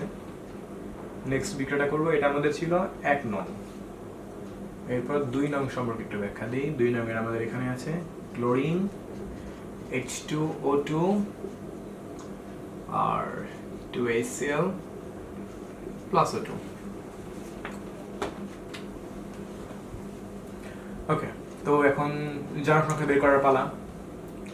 +1 -2 +1 -1। এই হাইড্রোজেন পারঅক্সাইডের মধ্যে অক্সিজেন জারণ সংখ্যা কিন্তু -1। আমি একটু করে দেখাবো এটা। Sulphur 0 +1 -2, chlorine 0 oxygen 0 +1 -1 +1 -1। দেখো H2O2 আমি এখানে একটু করে দেখাচ্ছি। হাইড্রোজেন পারঅক্সাইডের মধ্যে অক্সিজেনের জারণ সংখ্যা কত? x ধরে নিলাম। হাইড্রোজেনটা +1 * 2 + x * 2 = কত? 0। চার্জ তো নাই, সেখানে পাচ্ছি 2 + 2x = 0। So 2x = -2। So overall calculation করলে x = -1। তাহলে এখানে একটা অক্সিজেন চার্জ -1, দুটো অক্সিজেন চার্জ -2। আশা করি এটা বুঝতে পারছো। এখন আমাদের একটু দেখা দরকার কি ঘটছে, কোথায় পরিবর্তন ঘটছে, না হলে তো জারক বিজারক আসবেই না। এখানে সালফার 0 থেকে 0 তে গেছে, এখানে একটা চেঞ্জ আছে। আর চেঞ্জ কোথায় আছে? অক্সিজেন -2 +1। হাইড্রোজেনের কোনো চেঞ্জ নাই, হাইড্রোজেনের কোনো চেঞ্জ নাই। অক্সিজেনের একটা চেঞ্জ আছে এখানে। এইখানে যদি বলি, এখানে ক্লোরিনের একটা চেঞ্জ আছে 0 to -1। আর অক্সিজেনের একটা চেঞ্জ আছে -1 to 0। ওকে, তো এখানে যেটা ঘটছে মাইনাস থেকে প্লাসের দিকে গেছে, আমরা ইনক্রিজ করছে, ইনক্রিজিং অক্সিডেশন নাম্বার। আর উপরে তাহলে ডিক্রিজ, কারণ -1 থেকে -2 তে আরো পিছিয়ে চলে গেছে। Decreasing oxidation number. এইখানে যদি দেখি তাহলে এখানে 0 থেকে -1 চলে গেছে, তার মানে এটা ডিক্রিজ হয়েছে।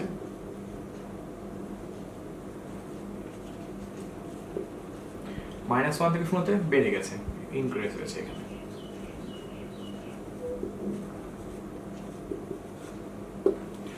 ওকে, সো ইনক্রিজ যেখানে হয় সেখানে অক্সিডেশন, ডিক্রিজ হলে রিডাকশন, কোনো সন্দেহ নাই। এখানেও ঠিক তাই, অক্সিডেশন, এখানে রিডাকশন। আশা করি এই পর্যন্ত সবকিছু বুঝতে পারছি। এবার আমাদের কথা হচ্ছে, তোমরা কিন্তু জানো যে যে জারণ ঘটায় তাকে বিজারক বলে, আর যে বিজারণ ঘটায় সে জারক বলে। কথা খাতার মধ্যে লিখে নিবা, তোমরা যা লিখে নিবা যে আমরা জানি যে যে জারণ ঘটায় সে প্রকৃতপক্ষে বিজারক, আর যে বিজারণ ঘটায় সে প্রকৃতপক্ষে জারক। এই পরিপ্রেক্ষিতে আমি এখন এখান থেকে দুইটা রিঅ্যাকশনের সাপেক্ষে জারক বিজারক খুঁজে বের করব, তারপর আমাদের কোশ্চেনের সাথে যুক্তিটাকে মিলিয়ে দেব। তো এখানে যেহেতু অক্সিডেশন ও ঘটাইছে, তার মানে এখানে কিন্তু এই হাইড্রোজেন সালফাইড যে যৌগটা আছে ও কিন্তু এখানে জারকের ভূমিকা পালন করছে না, কারণ ও জারণ ঘটাইছে, তার মানে ও বিজারকের ভূমিকা পালন করছে। আমি এখানে লিখে দিলাম রিঅ্যাক্ট্যান্ট। রিঅ্যাক্ট্যান্ট শব্দের অর্থ কিন্তু বিজারক, সরি রিঅ্যাক্ট্যান্ট না, রিডাক্ট্যান্ট। রিঅ্যাক্ট্যান্ট মানে তো বিক্রিয়ক, রিডাক্ট্যান্ট। এখান থেকে কিন্তু রিডাকশন কথাটা আসছে। আর যে বিজারণ ঘটায় সে কিন্তু জারণ, জারক। তার মানে এখানে যদি আমি বলি হাইড্রোজেন পারঅক্সাইড, এই যৌগটা কিন্তু এখানে অক্সিডেন্ট।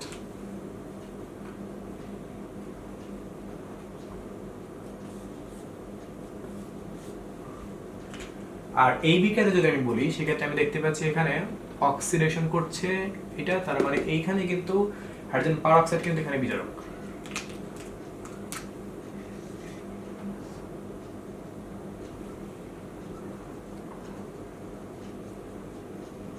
রিডাক্ট্যান্ট। আর ক্লোরিনটা দেখতে পাচ্ছি বিজারণ ঘটাইছে, তার মানে ক্লোরিন এখানে কিন্তু জারক, অক্সিডেন্ট।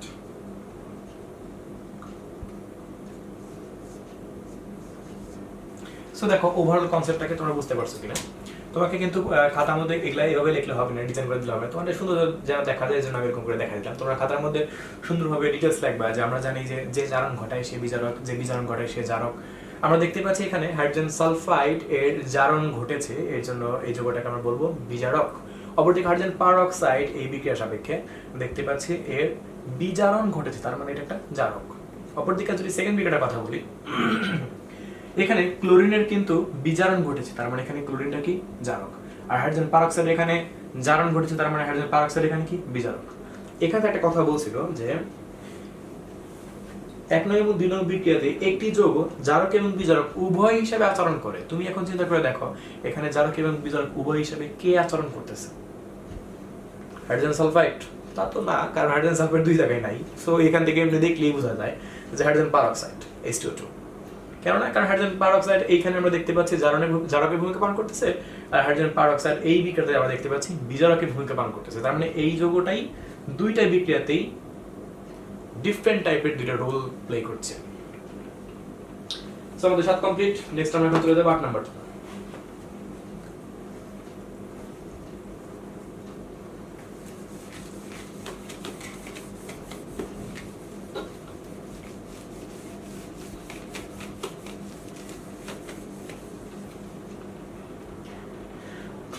এন যৌগটিতে কোন ধরনের বন্ড বিদ্যমান? হ্যাঁ, এখন আমরা বন্ডে কাজ করতে হবে। কেমিক্যাল বন্ডে চলে আসলাম। রিঅ্যাকশন করতে হবে ammonium hydrogen carbonate, ammonium bicarbonate plus sodium chloride. Reaction করলে এখান থেকে আমি দেখতে পারবো সোডিয়াম হাইড্রোজেন কার্বনেট অর্থাৎ বেকিং পাউডার উৎপন্ন হবে প্লাস অ্যামোনিয়াম ক্লোরাইড উৎপন্ন হবে। ওকে, সো এটা আমাদের এম যৌগ, এটা আমাদের এন যৌগ। সো এন যৌগতে কোন ধরনের বন্ধন বিদ্যমান? বিশাল ব্যাখ্যা দিতে হবে। bond properties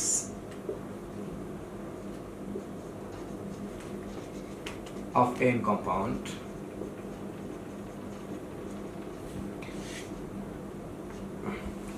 সো এন যৌগটা প্রথমে একটু লিখে দেখাচ্ছি। অ্যামোনিয়াম ক্লোরাইড, একটু ভালো করে ফোকাস করতে হবে এর দিকে, কারণ এটাকে নিয়ে আমাকে ব্যাখ্যা করতে হবে। জিজ্ঞাসা করছে কোন কোন ধরনের বন্ধন বিদ্যমান এখানে। একদম সিম্পলি যদি চিন্তা করে দেখি, অ্যামোনিয়াম ক্লোরাইডকে যদি আমরা এটাকে ভাঙি, যেটাকে আমরা বলি আয়োনাইজেশন, অর্থাৎ আয়নীকরণ যদি এটাকে আমরা করি, আয়োনাইজেশন, তখন সেখান থেকে আমরা পাবো অ্যামোনিয়াম আয়ন এবং ক্লোরাইড আয়ন।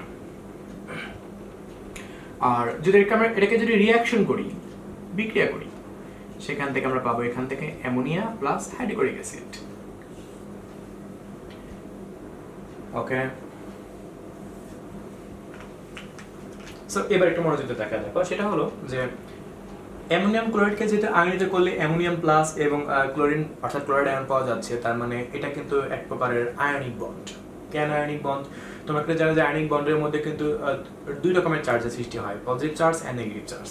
সো এদের মধ্যে যে বন্ধনটা আছে এটা কিন্তু একটা আয়নিক বন্ধন। তাছাড়া যুক্তিটা কি দেখো, অ্যামোনিয়াম এটা কিন্তু একটা ধাতু, অ্যামোনিয়াম এটা কিন্তু একটা ধাতু, আর তাছাড়া ক্লোরিন এটা কিন্তু একটা অধাতু। সো এখানে ধাতু এবং অধাতুর মধ্যে যে বন্ড তৈরি হয় তা তোমরা জানো, এটা একটা আয়নিক বন্ড বলা হয়। দ্যাটস আসলে এই বন্ডটাকে কিন্তু আমরা আয়নিক বন্ড হিসেবে কনফার্ম করছি। এরপরে কথা হচ্ছে অ্যামোনিয়ার বন্ডের কথা যদি আমি বলি, অ্যামোনিয়াতে লাস্টে ইলেকট্রন থাকে কয়টা জানো? 5টা। আমি তোমাদের লুইসের সিস্টেমে দেখাচ্ছি, যেটাকে বলা হচ্ছে ডট স্ট্রাকচার।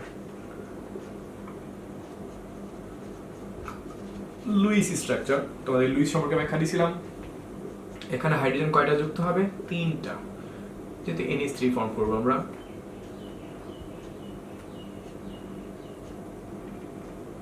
আর এই ইলেকট্রনটাকে কি বলা হয় তোমরা জানো না? এটা তোমাদের বলছিলাম loan pair electron. Loan pair electron, যেটাকে বাংলায় বলা হয় মুক্ত জোড় ইলেকট্রন। কি বলা হয় এটাকে? মুক্ত জোড় ইলেকট্রন।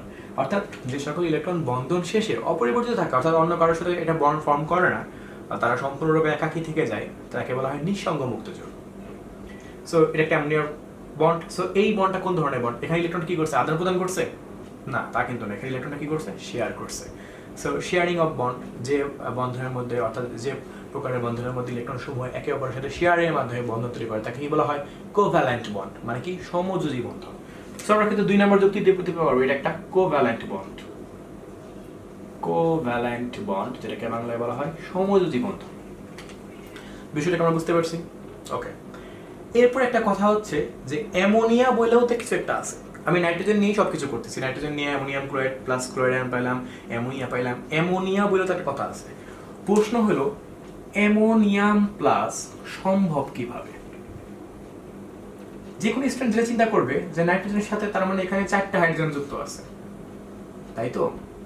বিষয়টা তাই আবার তাই না। এটা আবার কেমন কথা বললেন যে অ্যামোনিয়ামের নাইট্রোজেনের সাথে 4টা বন্ড তৈরি হয়েছে, বিষয়টা তাই আবার তাই না। নাইট্রোজেনের ইলেকট্রনের সাথে দেখা তাকায় দেখো, যদি আমি 7 ইলেকট্রন যদি করি 2 5, সো নাইট্রোজেনের ইলেকট্রন লাস্টে কয়টা? 5টা। চিন্তা করে দেখো, নাইট্রোজেনের একটু ভেঙে দেখাচ্ছে বিষয়টাকে, ইলেকট্রন লাস্টে 5টা, তাহলে 4টা হাইড্রোজেন কেমনে যুক্ত হয়? আমার তো মনে হয় এটা সম্ভব না। 5টা হাইড্রোজেন যুক্ত হতে পারতো, যদিও 5টা হাইড্রোজেন যুক্ত হওয়ার ক্ষমতা সেটা নাই, কারণ নাইট্রোজেনের ক্ষেত্রে ডি অরবিটাল নাই। বহুত গভীরে ব্যাখ্যা দেওয়া যায়, সারা দিন যদি ব্যাখ্যা দিই তারপরে ব্যাখ্যা শেষ হবে না। আমি অত গভীরে ঢুকছি না, জাস্ট আমরা একটু তর্কের মধ্যে ফেলে দিচ্ছি। সেটা হলো স্বাভাবিকভাবে যদি আমরা তাকাই বিষয়টার দিকে, তাহলে নাইট্রোজেনের লাস্ট ইলেকট্রন 5টা, ওকে ফাইন, তাহলে লাস্ট ইলেকট্রন 5টা থাকবে। তাহলে নাইট্রোজেনের সাথে 3টা না হয় তৈরি হয়, বুঝতে পারছি। এই যে 3টা 6টা আর 2টা 8টা, তার মানে এখানে তারা অষ্টক কাঠামো পূর্ণ করছে, আর হাইড্রোজেন 2 এর নিয়ম মেনে চলছে। এটা পারফেক্ট। নাইট্রোজেন NH3 তে আমাদের কোনো তর্ক নাই, কিন্তু NH4 তৈরি করা সম্ভব কিভাবে? NH4 প্লাস আবার দেখি উপরে, এগুলো কোত্থেকে আসে? এটা তো একটা কি বলে, এটা একটা যৌগমূলক, যেটাকে আমরা বলি থাকি রেডিক্যালস, শব্দ অর্থ যৌগমূলক। কোশ্চেন হলো এই যৌগমূলক আসলো কোত্থেকে? এগুলো তৈরি হয় কিভাবে? অনেক যৌগমূলকই তো আছে, যেমন তোমরা নাম শুনছো CO3 কার্বনেট, তারপরে সালফেট, নাম শুনছো না এগুলো? বা এই যে OH মাইনাস, এরা আসলে তৈরি হয় কিভাবে? যদি সম্ভব হয় একদিন এই সম্পর্কে একটা ব্যাখ্যা দিব না। সো যাই হোক, আর কি আমি আপাতত NH3 তে থাকি, সরি NH4 এ থাকবে এখন। যে কিভাবে করে 5টা যেহেতু তৈরি হতে পারে না, তাহলে 4টা তৈরি করে, আরেকটা ইলেকট্রন তাহলে কই যায়? দেখা যাক এই ব্যাখ্যাটা কি, একটু মনোযোগে দেখবা। তোমরা যখন আমি 9 এ পড়াই তখন তোমাদের বলছিলাম যে রাসায়নিক বন্ধন 4 প্রকার। অনেকে প্রশ্ন করতে পারো রাসায়নিক বন্ধন 4 প্রকার, হ্যাঁ এটা আবার কেমন কথা হলো? রাসায়নিক বন্ধন তো 3 প্রকার, বইয়ের মধ্যে লেখা আছে। না, তোমাদের বইয়ের মধ্যে ভুল লেখা নাই, আমি অস্বীকার করতেছি না। তোমাদের বই যেটুকু তোমাদের জানাতে চাচ্ছে সেইটুকু জানানো চাওয়ার অনুসারে তোমাদের বই ঠিক লেখা আছে। অর্থাৎ রাসায়নিক বন্ধন অ্যাকচুয়ালি 4 প্রকার, কিন্তু তোমাদের বইয়ের মধ্যে দেওয়া আছে 3 প্রকার। তোমাদের বইয়ে দেওয়া আছে ionic bond, covalent bond, metallic bond. আরও এক প্রকারের বন্ড কিন্তু হতে পারে, সেটাকে বলা হয় কোঅর্ডিনেট কোভ্যালেন্ট বন্ড, যার অর্থ সন্নিবেশ বন্ধন। আমি আবার বলছি ওই প্রকার বন্ডের নাম হলো কোঅর্ডিনেট কোভ্যালেন্ট বন্ড, শব্দের অর্থ সন্নিবেশ বন্ধন। সন্নিবেশ বন্ধন সম্পর্কে বহু কাহিনী আছে, তা ইন্টারমিডিয়েট ঢোকা ছাড়া তুমি ভালো মতো বুঝতেই পারবে না। তারপরে এখন তোমাকে আমি একটু শর্টকাটে কিছুটা বুঝে রাখার চেষ্টা করি। সন্নিবেশ বন্ধন সম্পর্কে তোমরা ফার্স্ট ইয়ারের 3 নম্বর অধ্যায়ে ব্যাপক পরিমাণ ব্যাখ্যা বলা, আর অর্গানিক কেমিস্ট্রিতে তোমরা পাবাই, অর্গানিক কেমিস্ট্রি পাবা।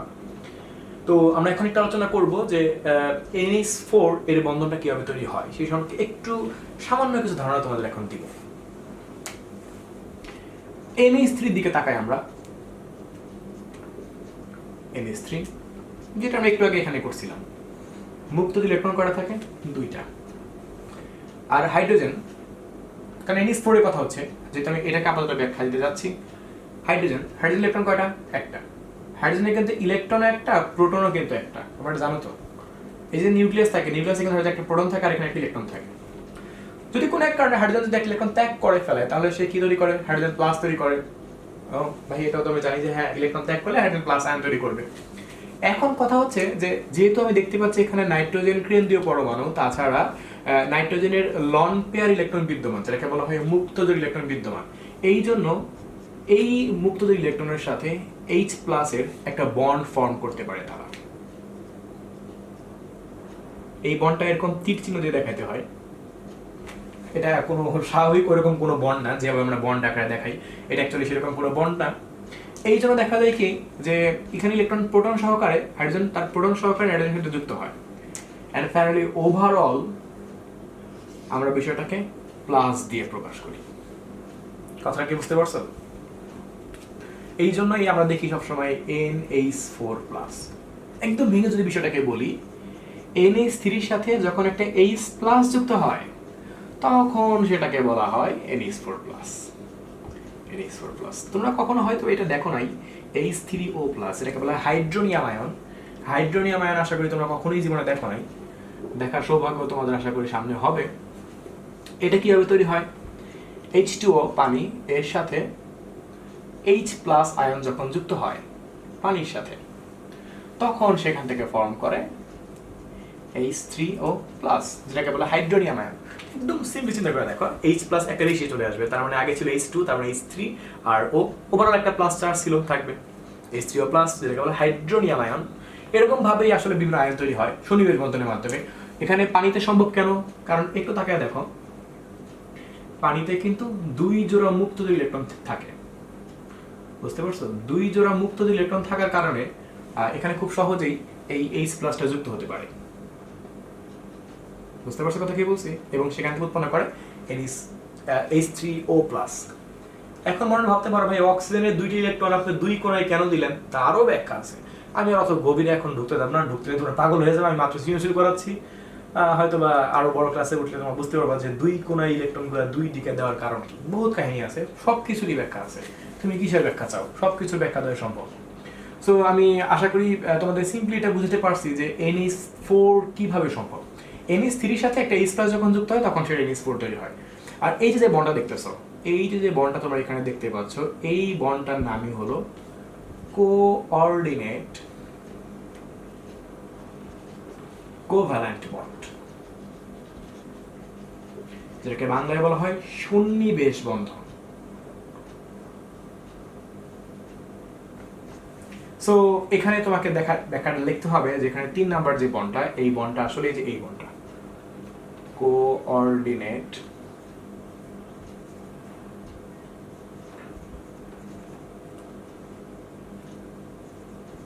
Covalent bond. তার মানে এই N যৌগটা যেটা আমাদের ছিল, এই যৌগটার ভেতরে 3 প্রকারের বন্ধন তৈরি করা সম্ভব। 3 প্রকারের বন্ধন আমরা দেখতে পাচ্ছি। প্রথমে দেখলাম আয়নিক বন্ধন, এই কারণে। দ্বিতীয় কারণে দেখলাম কোভ্যালেন্ট বন্ড, এখানে শেয়ার করছে। তৃতীয় কারণে দেখলাম কোঅর্ডিনেট কোভ্যালেন্ট বন্ড, যেটা আমরা বলি সন্নিবেশ বন্ধন। আশা করি বুঝতে পারছো সন্নিবেশ বন্ধনটা কিভাবে একটু জটিল ভাবে যুক্ত হইলো। জটিল কথা বলতে গেলে একটা কথা মনে পড়ে গেল, এটাকে তোমরা শিখবে কমপ্লেক্স কম্পাউন্ড, যেটাকে বলা হয় জটিল যৌগ। তখন এই শনিবির বন্ধনগুলো সম্পর্কে অনেক অনেক বেশি ক্লিয়ার আইডিয়াগুলো চলে আসবে, কিভাবে হবে, কেন হবে, কোত্থেকে হবে, অনেক অনেক ডিটেলস আছে। তোমরা মাত্র সায়েন্স জগতে এখন ঢুকলা, একটু যে বলো যে ভাই অনেক কিছু জেনে ফেলছি, আসলে তোমরা কিছুই জানো নাই, মাত্র সায়েন্স ঢুকলে। ইভেন আমিও সায়েন্স শিখতেছি, তোমরাও শিখতেছো। ওই আমি একটু বেশি জানি, তোমরা একটু কম জানো, তার মানে এই না যে আমি সব কিছু জানি। এখন আমরা আসলাম 8 বি নাম্বারটা, এখানে বলছে 2 নং বিক্রিয়াটিতে কোনটি রেডক্স নয় বরং প্রশমন বিক্রিয়া, কিন্তু কেন ব্যাখ্যা দাও। ব্যাপক কাহিনী, দেখা যাক 2 নং বিক্রিয়াতে আমরা কি কি ব্যাখ্যা তুলে ধরতে পারি। নাইট্রিক অ্যাসিড আর aluminium hydroxide HNO3 plus aluminium hydroxide বিক্রিয়া করব, সেখান থেকে পাবো অ্যালুমিনিয়াম নাইট্রাইট প্লাস ওয়াটার। ওকে,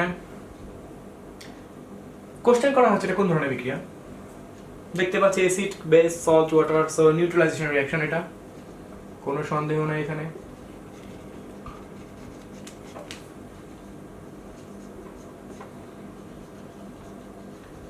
আমি মনে হয় সেদিন একটা কথা বলছিলাম তোমাদের যে প্রশমন বিক্রিয়া কিন্তু অ্যাকচুয়ালি রেডক্স বিক্রিয়া নয়। এইটাই কথা যে কেন নয়, সেই কোশ্চেনটাই আমাকে এখানে করছে যে এই বিক্রিয়াটা রেডক্স নয় বরং প্রশমন বিক্রিয়া, কিন্তু কেন, কেন এটা রেডক্স নয়, অর্থাৎ কেনই বা এটা প্রশমন বিক্রিয়া, তা তো আমরা হয়তো জানি, বিক্রিয়া দেখেই বুঝতে পারছি। আমরা জানি অ্যাসিড এবং ক্ষারের বিক্রিয়ার ফলে যদি 1 মোল লবণের উৎপাদন হয় তখন তাকে প্রশমন বিক্রিয়া বলে। সো এখানে ঠিক তাই ঘটছে, অ্যাসিড এবং ক্ষারের বিক্রিয়া করছে, সেখান থেকে আসলে লবণ উৎপন্ন করতে পারছি। সো এটা একটা নিউট্রালাইজেশন রিঅ্যাকশন, কোনো সন্দেহ নাই এখানে। কিন্তু এটা একটা রেডক্স নয় কেন, কোশ্চেন করছে তারা। আমি বলছিলাম একটা বিক্রিয়া রেডক্স কখন হবে, যখন সেখানে অক্সিডেশন নাম্বারের কোনো পরিবর্তন আসবে, হ্রাস কিংবা বৃদ্ধি, এরকম কিছু একটা ঘটবে। দেখি এখানে সেরকম কোনো কিছু ঘটছে কিনা। হাইড্রোজেনের প্লাস আয়ন আছে, নাইট্রেটের মাইনাস, অ্যালুমিনিয়ামের 3 প্লাস আছে, OH এর মাইনাস আয়ন আছে, অ্যালুমিনিয়ামের 3 প্লাস আছে, নাইট্রেটের মাইনাস, হাইড্রোজেনের প্লাস, OH এর মাইনাস। দেখো কি কোনো চান্স কোনো রকমের অক্সিডেশন নাম্বারের পরিবর্তন আছে কিনা।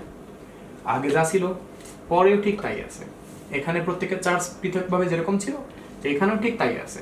তো যেহেতু এখানে চার্জের অর্থাৎ অক্সিডেশন নাম্বারের কোনো পরিবর্তন ঘটেনি, এই জন্য এই রিঅ্যাকশনটাকে আমরা বলবো এটা একটা কি বিক্রিয়া, নন রেডক্স রিঅ্যাকশন। নন রেডক্স রিঅ্যাকশন কেন, কারণ এটা একটা রেডক্স বিক্রিয়া নয়। তার স্বাভাবিক যুক্তি, রেডক্স বিক্রিয়া যদি হতোই তাহলে অবশ্যই এখানে অক্সিডেশন নাম্বার ইনক্রিজ কিংবা ডিক্রিজের কিছু একটা ঘটতো। তাছাড়া এটা একটা প্রশমন বিক্রিয়া, আর সকল প্রশমন বিক্রিয়াকে আসলে প্রকৃতপক্ষে নন রেডক্স বিক্রিয়া বলা হয়ে থাকে। এই বিষয়গুলো গুছিয়ে লিখতে পারলে আমাদের এই কোশ্চেনটা কমপ্লিট।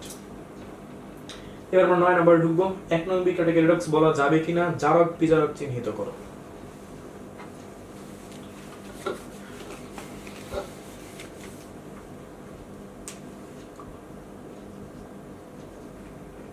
দেখা যাক 1 নং বিক্রিয়াটা আমাদের কি দেওয়া আছে এখানে। জিঙ্ক প্লাস নাইট্রিক অ্যাসিড বিক্রিয়া করে দিয়েছে তারা, দেখা যায় জিঙ্ক নাইট্রাইট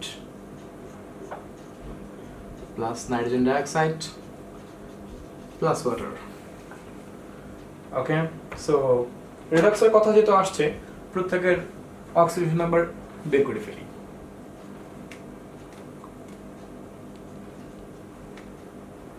তিন ধরনের করে দেখালাম, হাইড্রোজেনের +1, হাইড্রোজেনের +5, অক্সিজেনের -2। এখানে জিঙ্কেরটা +2,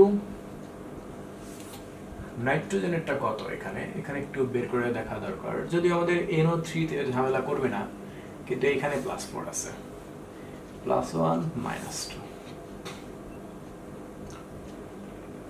এখানে যদি আমি হিসাবটা করি, Zn NO3 2 x যদি ধরি, so +2 plus x plus -2 into 3 into 2 equal to 0. 2 plus 2x 3 গুণা 6 minus 12 equal to 0. So 2x equal to -10. So 2x equal to +10. So ultimately x equal to পাচ্ছি +5. তার মানে এখানে কোনো পরিবর্তন আসে নাই, একদম সব জানার সাথে বের করে দেখালাম, যেখানে যে ছিল সবাই দেখাই দিলাম, তোমাদের একদম বুঝতে ক্লিয়ার হয়। ওকে, এখন কথা হচ্ছে এটা রেডক্স বিক্রিয়া কেন হবে, দেখি কোথায় কোথায় পরিবর্তন আমি দেখতে পাচ্ছি। জিঙ্কের এখানে একটা চেঞ্জ আসছে, আর হাইড্রোজেনের চেঞ্জ নাই, অক্সিজেন কোথাও চেঞ্জ নাই, কিন্তু নাইট্রোজেনের একটা চেঞ্জ আসছে। নাইট্রোজেনের চেঞ্জটা কিন্তু এখান থেকে এখানে না, বরং এখান থেকে এখানে। জায়গা পাওয়া যাচ্ছে না, এই জায়গা পেয়ে গেছি।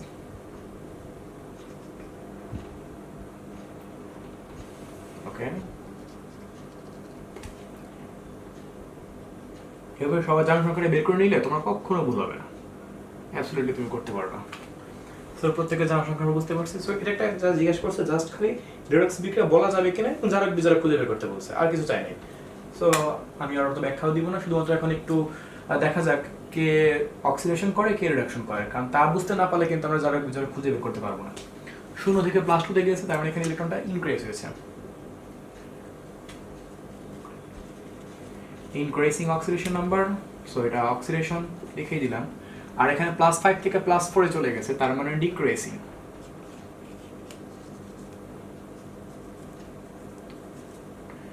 ডিক্রিজিং অক্সিডেশন নাম্বার, তার মানে এটা রিডাকশন ঘটিয়েছে। এখন কথা হচ্ছে যে তোমরা জানো যে যে জারণ ঘটায় সে কিন্তু মূলত আসলে বিজারক, তার মানে এখানে জিঙ্ক কি করছে, বিজারকের ভূমিকা পালন করছে, রিডাক্ট্যান্ট এটা। ওকে, আর আমি দেখতে পাচ্ছি এখানে নাইট্রিক অ্যাসিডের মধ্যে কিন্তু +5 থেকে +4 চলে গেছে, তার মানে এখানে অক্সিডেশন নাম্বার ডিক্রিজ হয়েছে আর এটা রিডাকশন ঘটিয়েছে, তার মানে যে বিজারণ ঘটায় সেই মূলত জারক। সো এখানে এইটা অক্সিডেন্ট, যার অর্থ জারক।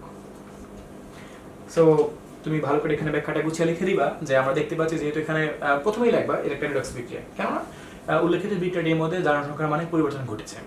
এরপরে তুমি লিখবা যে উল্লেখিত বিক্রিয়াটিতে জারণ সংখ্যার মানে পরিবর্তনের উপর ভিত্তি করে বিক্রিয়াটিকে আমরা রিডক্স বিক্রিয়া বলতে পারি। আমরা দেখতে পাচ্ছি এখানে জিঙ্ক 0 থেকে +2 চলে গেছে, তার মানে এখানে যেহেতু জিঙ্কের জারণ সংখ্যা বৃদ্ধি পেয়েছে, তার মানে জিঙ্ক এখানে জারণ ঘটিয়েছে, অর্থাৎ জিঙ্ক বিজারক। অপরদিকে নাইট্রিক অ্যাসিডের মধ্যে আমরা দেখতে পাচ্ছি এখানে নাইট্রোজেনের +5 থেকে যখন নাইট্রোজেন ডাইঅক্সাইড উৎপন্ন করে তখন সেখানে নাইট্রোজেন এর জারণ সংখ্যা +4 পরিবর্তিত হয়েছে, তার মানে এখানে জারণ সংখ্যার মান হ্রাস পেয়েছে, অর্থাৎ ও বিজারণের ভূমিকা পালন করছে, আর যে বিজারণ ঘটায় সে মূলত জারক। সো এখানে নাইট্রিক অ্যাসিড একটা জারক, বাস আমাদের হয়ে গেল। এন্ড ফাইনালি ঘ নাম্বার 2 নং বিক্রিয়ার আলোকে লা শাতলিয়ার নীতি ব্যাখ্যা করো। এটা অবশ্যই একই কাহিনী, লা শাতলিয়ার নীতি সম্পর্কে তোমাদের ব্যাখ্যা দেওয়া হয়েছিল একটা সেপারেট ভিডিওর মধ্যে, সেটা বুঝতে পারলো এটা হয়ে যাবে। তারপর আমি একটু ব্যাখ্যা গুছিয়ে দিয়ে দিই এখানে।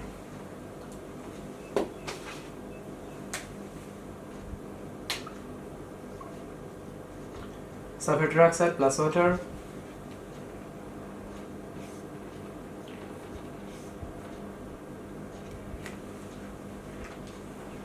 এখানে কোশ্চেনটা তুমি একটু কারেকশন করে নাও, এটা আসলে সালফেট ট্রাইঅক্সাইড থেকে না, বরং সালফেট ট্রাইঅক্সাইড উৎপন্ন করার লাইনটা হবে। তোমরা কোশ্চেনটা একটু কারেক্ট করে নাও। লাইনটা এরকম হবে, sulphur dioxide plus oxygen sulphur trioxide, আর প্রভাবক হিসেবে আয়রন অথবা প্ল্যাটিনাম অথবা ভ্যানাডিয়াম পেন্টঅক্সাইড ইউজ করবো এখানে।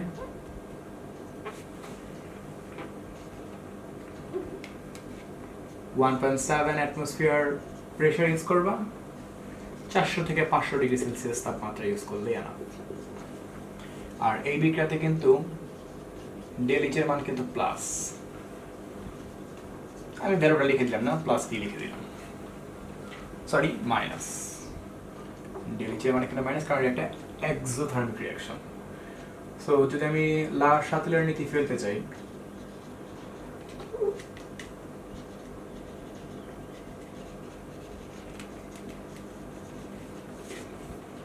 তাপ, চাপ এবং ঘনমাত্রা সম্পর্কে, effect of temperature,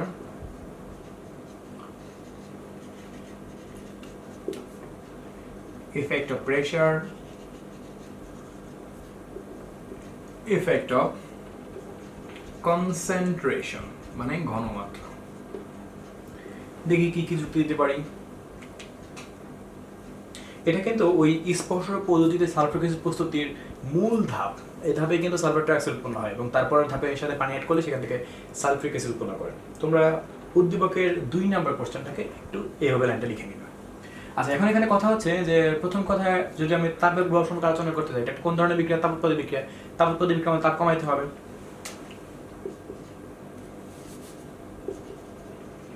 low temperature বিক্রিয়া করাতে হবে আর প্রেশার বাড়াতে হবে অলমোস্ট 1.7, সো হাই প্রেশার দিচ্ছি। কেন বাড়াতে হবে জানো? যদি বিক্রিয়াটাকে তুমি সমতাকরণ যদি করি, সালফার একটা, অক্সিজেন এখানে 4টা, সো যদি আমি এখানে হাফ দেই তাহলে এখানে পাচ্ছি 2টা আর একটা 3টা, আর এখানে 1 মোল আর হাফ মোল, তার মানে 1.5 মোল এখানে আছে। আর এখানে আমাদের কত মোল আছে? 1 মোল আছে। সেই পাশে বেশি আছে, তার মানে চাপ বাড়াইতে হবে।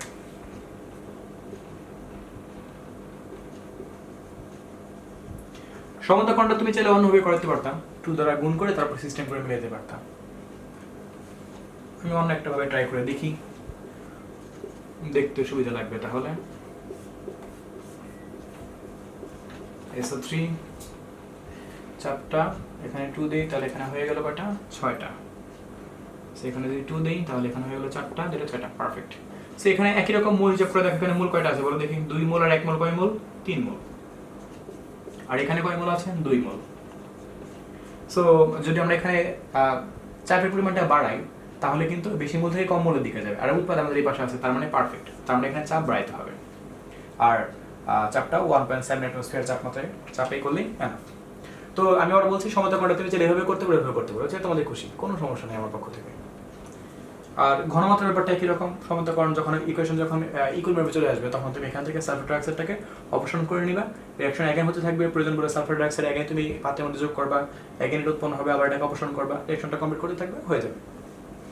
সো আশা করি আমরা তাহলে লাস্টের নীতিগুলো এখানে অ্যাপ্লাই করতে পারবো। তবে এখানে একটা কথা আমি একটু বলে রাখি, যে অনেকের কাছে মনে হতে পারে ভাই তাপ কমাইতে হবে, তাহলে 400 থেকে 500 এত তাপমাত্রায় কেন বিক্রিয়াটা করা হলো? তোমার কাছে মনে হতে পারে 400 থেকে 500 তাপমাত্রা মনে হয় অনেক, কিন্তু কেমিস্ট্রি ভাষায় এই তাপমাত্রা হামারই বেশি কিছু না। 2200, 2500, 4800 কিংবা এর থেকেও বেশি টেম্পারেচারে অনেক অনেক কিছু এক্সট্রাকশন করা হয়। সো সেই তুলনায় এই তাপমাত্রাগুলো বেশি কিছু না। তবে তুমি যদি মনে করো ভাই তাপ কমাইতে হবে, আমি এটাকে একদম কম তাপমাত্রায় করবো, ব্যাখ্যাটা আমি সেদিনও বলছিলাম, একদম কম তাপমাত্রায় বলতে আমি এখানে 70 ডিগ্রি 80 ডিগ্রি তাপমাত্রা বা 30 ডিগ্রি 40 ডিগ্রি তাপমাত্রা বিক্রিয়াটা করবো, তাহলে হবে না। তাহলে উৎপন্ন হবে কথা সঠিক, কিন্তু সময় লাগবে অনেক। বিক্রিয়াটা তখন খুবই খুবই স্লোলি হয়ে যাবে, তুমি প্রয়োগ করেও তুমি কুল কিনারা পাইবা না, এত স্লো হয়ে যাবে। ওই যেটা বলছিলাম যে তোমার উৎপন্ন ধরো 100 গ্রাম কেমিক্যাল তুমি 12 ঘন্টায় বিক্রি করে উৎপন্ন করতেছ, আর অপর একটা কোম্পানি একই কেমিক্যাল একই জিনিস সে 100 গ্রাম 1 ঘন্টায় উৎপন্ন করতেছে, তার মানে সে 12 ঘন্টায় পার ডে সে 12 ঘন্টায় 1200 গ্রাম উৎপন্ন করতেছে, আর তুমি মাত্র 100 গ্রাম উৎপন্ন করতেছো পার ডে। সো তোমার কিন্তু অনেক বেশি লস হয়ে যাবে। সময় বেশি লাগলে কিন্তু তোমার খরচের পরিমাণ অনেক বেশি, সব দিক থেকেই খরচ বেশি। এই জন্য টার্গেট রাখতে হবে যে একদম কম তাপমাত্রা না দিয়ে মোটামুটি অত্যানুকূল একটা টেম্পারেচার বা অত্যানুকূল একটা প্রেশার ইউজ করার চেষ্টা করবো, যে তাপমাত্রা বা যে চাপে বিক্রিয়াটা করলে মোটামুটি খুব দ্রুত আমরা অধিক পরিমাণ উৎপন্ন করতে পারবো। এটাই কিন্তু আসলে লাসাতেলার নীতির মূল কনসেপ্টটা ছিল। সো আশা করি ওভারঅল সব কিছু আমরা বুঝতে পারছি। নেক্সট আমরা এখন চলে যাব 10 নম্বর সিনোসিটার মধ্যে। ওপরে কোন বিক্রিয়াতে সাম্য অবস্থায় চাপের কোনো প্রভাব নেই? লাসাতের নীতি বলতে যাচ্ছে তারা।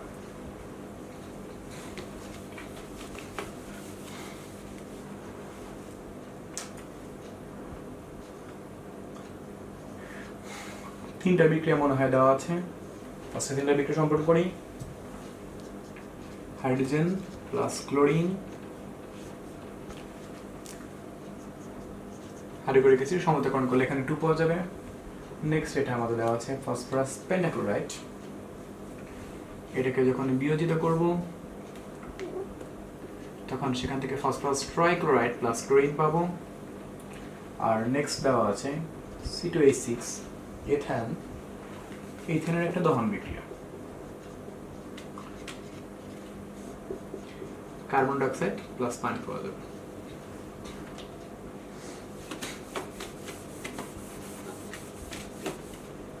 সমতাকরণ যদি করি, এখানে 2 আছে, 2 এখানে আছে 6টা 3, সো অক্সিজেন এখানে মাত্র 2টা, এখানে 4টা আর 3টা কয়টা 7টা, সো আমি এখানে 7/2 নিয়ে আসি। যদি এটা কোনোভাবে সমতাকরণ করা যেত, যাই হোক। সো আমরা 3টা বিক্রিয়া এখানে কমপ্লিট করলাম। এখন এখানে কথা হচ্ছে, তারা জিজ্ঞাসা করছে যে চাপের প্রভাব কোথায় নেই, কোন বিক্রিয়াতে। সো ইফেক্ট অফ প্রেশার সম্পর্কে আমরা আলোচনা করতে হবে।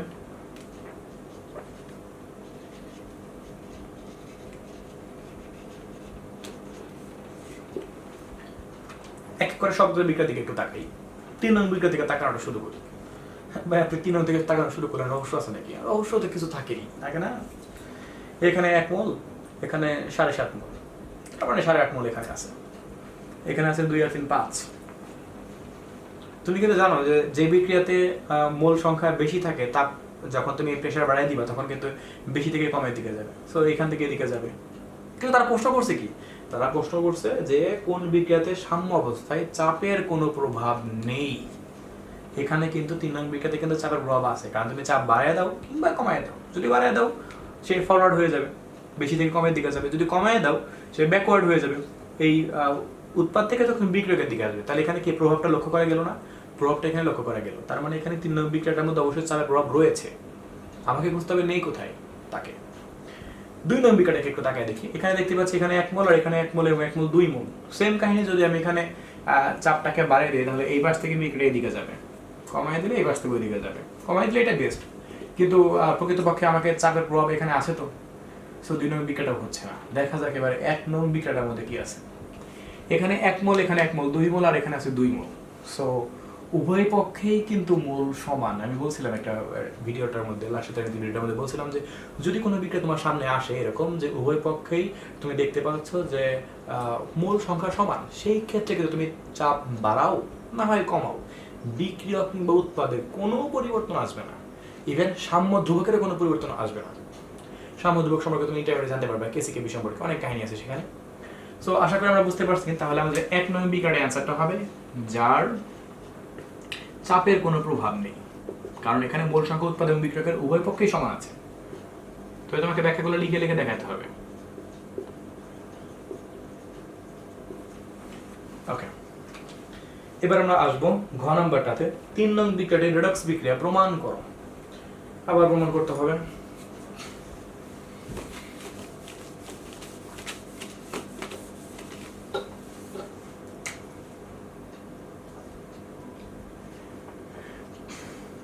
C2H6 ইথেন কে দহন করছি, সেখান থেকে আমি পাচ্ছি কার্বন ডাইঅক্সাইড প্লাস পানি। চার্জটা যদি এখানে বের করি -3, এটা তো অলওয়েজ +1, এটা অলওয়েজ 0। এখানে কার্বনটা যদি বের করি +4 -2 +1 -2, এটা তোমরা একটু বের করে নিতে পারবে আশা করা যায়। কি পরিবর্তনটা আসছে? কার্বনের একটা চেঞ্জ দেখতে পাচ্ছি, অক্সিজেনের মধ্যে একটা চেঞ্জ দেখতে পাচ্ছি, হাইড্রোজেনের কোনো চেঞ্জ নাই। সো মাথা ব্যথা নাই আমাদের। সো প্রথমে দেখতে পাচ্ছি এখানে নিচেটা ডিক্রিজ হয়ে গেছে, কারণ 0 থেকে সে -2 চলে গেছে।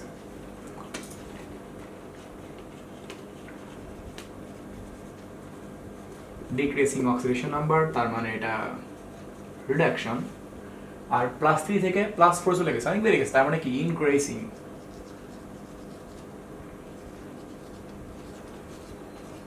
অক্সিডেশন নাম্বার, তার মানে এখানে অক্সিডেশন ঘটছে। ওকে, এখন এখানে কথা হচ্ছে যে তারা যেটা বলছে যে রিডক্স বিক্রিয়া প্রমাণ করো, সবকিছু করতে হবে।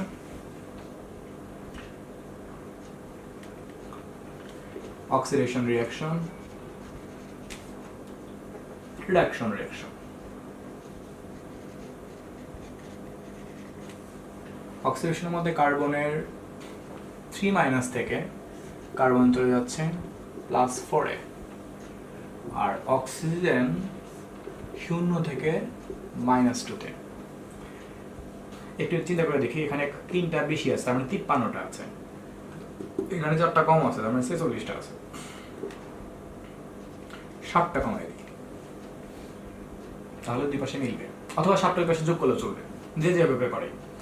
এখানে অক্সিজেন 50টা, এখানে 52টা, সো 2টা ওখানে বেশি আছে, তার মানে এখানে 2টা যোগ করতে হবে। কিন্তু অক্সিজেন মৌলিক গ্যাস 2, 2 × 4 2, সো লাইনটাকে যদি ব্যালেন্স করি, এটাকে 4 দ্বারা গুণ, এটাকে 7 দ্বারা গুণ, যেন 28 ইলেকট্রনের মাধ্যমে মিলাইতে পারি।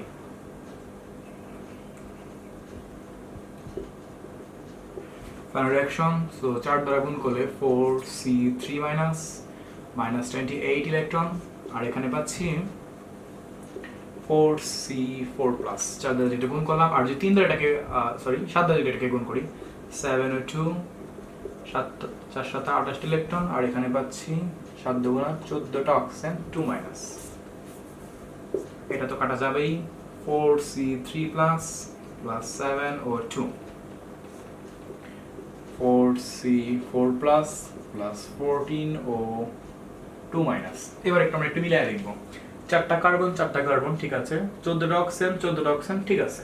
চার্জ মিলিয়ে দেখি, এখানে 3 4 12টা প্লাস আছে, আর এখানে 4 4 16, আর 14 দুগুণা 28। 28 থেকে যদি 16 কাজ করি, 28 16 12, পারফেক্ট। তার মানে এখানে চার্জ যা, সেখানে চার্জ তাই আছে, এখানে অ্যাটম যে কয়টা আছে, এখানে অ্যাটম সে কয়টা আছে। সো আশা করি আমাদের রিডক্স রিঅ্যাকশনটা আমরা ভালো করে বুঝতে পারছি। অবশ্যই রিডক্স করার পরে তোমরা এই সিস্টেমে করে আমার মতো করে করার পরে তোমরা শেষে গিয়ে একটু চেক দিবা যে অ্যাটম এবং চার্জ দুই পাশে সমান সমান আসছে কিনা, না থাকলে কিন্তু বিপদ।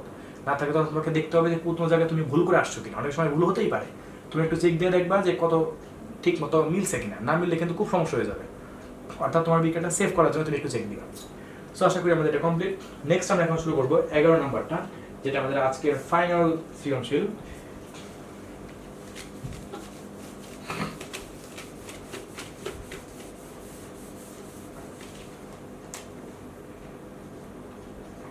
এখানে কি আছে দেখাও যে 1 নং বিক্রিয়ার রিডক্স প্রক্রিয়া, সারা দিন দেখি রিডক্সই করা লাগতেছে।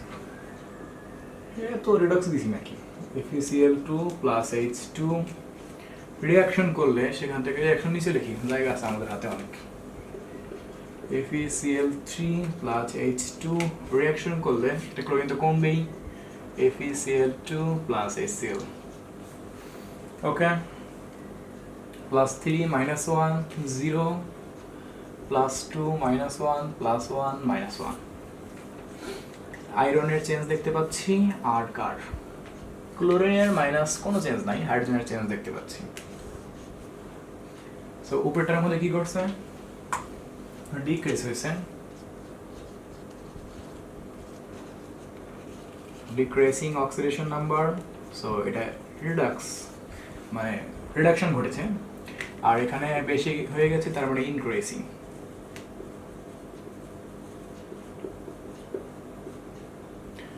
অক্সিডেশন। সো আশা করি আমরা বুঝতে পারছি, এটা ফুল করতে হবে, বিপদ।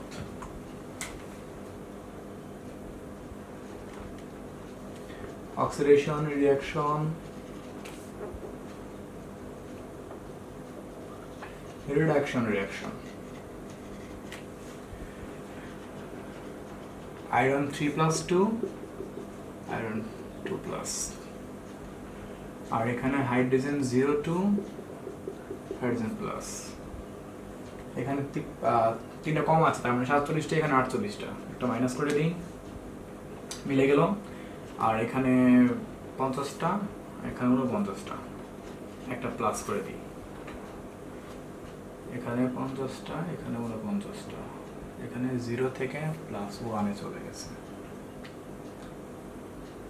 এখানে কটা ছিল আমাদের 47টা, আর এখানে 48টা, এখানে একটা প্লাস, আর এখানে আমাদের একটা মাইনাস। 50 থেকে এক বাদ দিলে 49 মিলে গেছে। আচ্ছা, এখনকার হাইড্রোজেন মৌলিক গ্যাস 2 দ্বারা গুণ করে দিই, 2 2 2। লাইনটাকে ফাইনাল রিঅ্যাকশন করে ফেলবো, খেলা শেষ।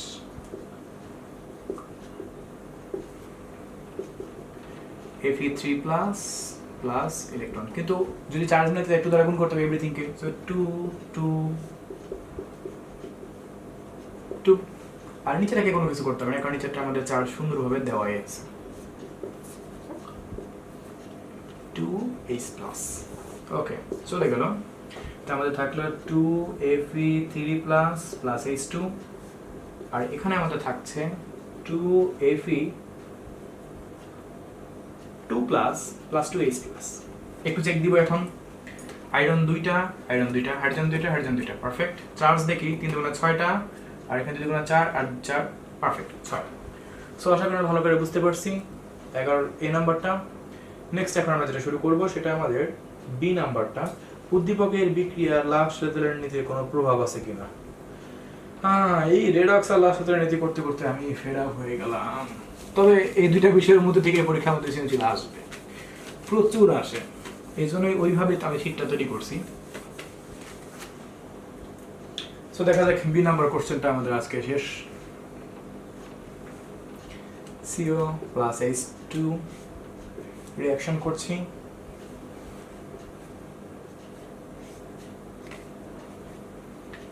এখান থেকে উৎপন্ন করবে CH3OH মেথানল,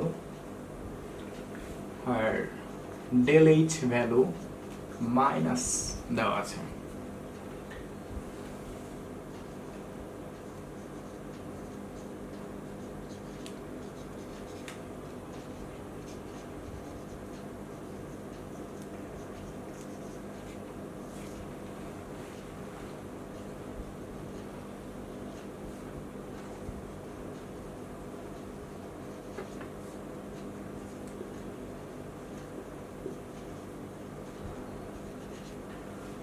এই যোগটার কথা মনে আছে তোমাদের? এই যোগটার কথা মনে তো থাকার কথা, একটু মনে করে দেখো। একটা বিক্রিয়া করাইছিলাম তোমাদের অর্গানিক কেমিস্ট্রিতে, কার্বনের সাথে পানি বিক্রিয়া করছিলাম 1400 ডিগ্রি সেলসিয়াস তাপমাত্রাতে। আমি বলবো না এই যোগটার নাম কি, তোমরা এই ভিডিওটা দেখার পরে এই যোগটার নাম কি আমাকে গ্রুপে লিখে দেখাবা। শুধু তোমাদের একটা হিন্টস দিয়ে দিচ্ছি, এটা আমি করাইছিলাম, কার্বনের সাথে পানি বিক্রিয়া করছিলাম অলমোস্ট 1400 ডিগ্রি তাপমাত্রায়, এবং এইটাই একটা বিক্রিয়া যে বিক্রিয়াতে অ্যালকোহলটা উৎপন্ন করা হয় এবং ওই অ্যালকোহলটা 99% পর্যন্ত বিশুদ্ধ থাকে, অর্থাৎ এটা বলা হয়ে থাকে 99.98%। এক কার্বন বিশিষ্ট অ্যালকোহল উৎপন্ন করে যার নাম মিথানল। অনেক কিছু বলে ফেললাম, আর বেশি বলা যাবে না, তোমরা খালি এগুলোর নাম ওকে বলবা তাহলেই হবে। যাই হোক আর কি, সো এটা একটা বিক্রিয়া দেওয়া আছে, আমি দেখতে পাচ্ছি এই বিক্রিয়াটার মধ্যে ডেলিজিয়াম মাইনাস তার একটা তাপ উৎপাদী বিক্রিয়া, যেহেতু একটা এক্সোথার্মিক রিঅ্যাকশন, সেহেতু এখানে তাপের পরিমাণ আমাকে কমাইতে হবে। সো আমি এখানে লিখে দিলাম সরাসরি লো টেম্পারেচার, তোমরা বুঝে নিও, কারণ অনেকগুলো কোশ্চেন এটা পড়াইছি। আর প্রেশার আমাকে কি করতে হবে, এখানে 1 মোল 1 মোল 2 মোল। সমুদ্রকণ্ঠ কি করা আছে? সমুদ্রকণ্ঠ মনে হয় করা নাই। এখানে হাইড্রোজেন কয়টা? 4টা, এখানে একটু বসিয়ে দিই। অক্সিজেন একটা, অক্সিজেন একটা, কার্বন একটা, পারফেক্ট। এবার ঠিক আছে, এখানে মোট আছে 3 মোল আর এখানে আছে মোট 1 মোল। সো প্রেশার এখানে বাড়াইতে হবে কারণ প্রোডাক্ট আমার ওই পাশে আছে, আর কনসেন্ট্রেট তোমরা জানোই। সো আশা করি প্রত্যেকটা পয়েন্ট প্যারা আকারে লিখে লিখে পর্যাপ্ত পরিমাণ ডিটেলস লিখে তুমি এটাকে শেষ করতে পারবা। আমাকে নামটা গ্রুপে লিখে একটু মনে করে দেখাও, দেখি কার এই নামটার কথা খেয়াল আছে। সো আমাদের কেমিস্ট্রি রাসায়নিক বিক্রিয়ার 11টা সৃজনশীল আজকে কমপ্লিট। নেক্সট হয়তো আমরা অন্য কোনো অধ্যায়ে ঢুকবো, অন্য কোনো অধ্যায়ের ক্রিয়েটিভ কোশ্চেনে। সো আজকে এই পর্যন্তই, বাই।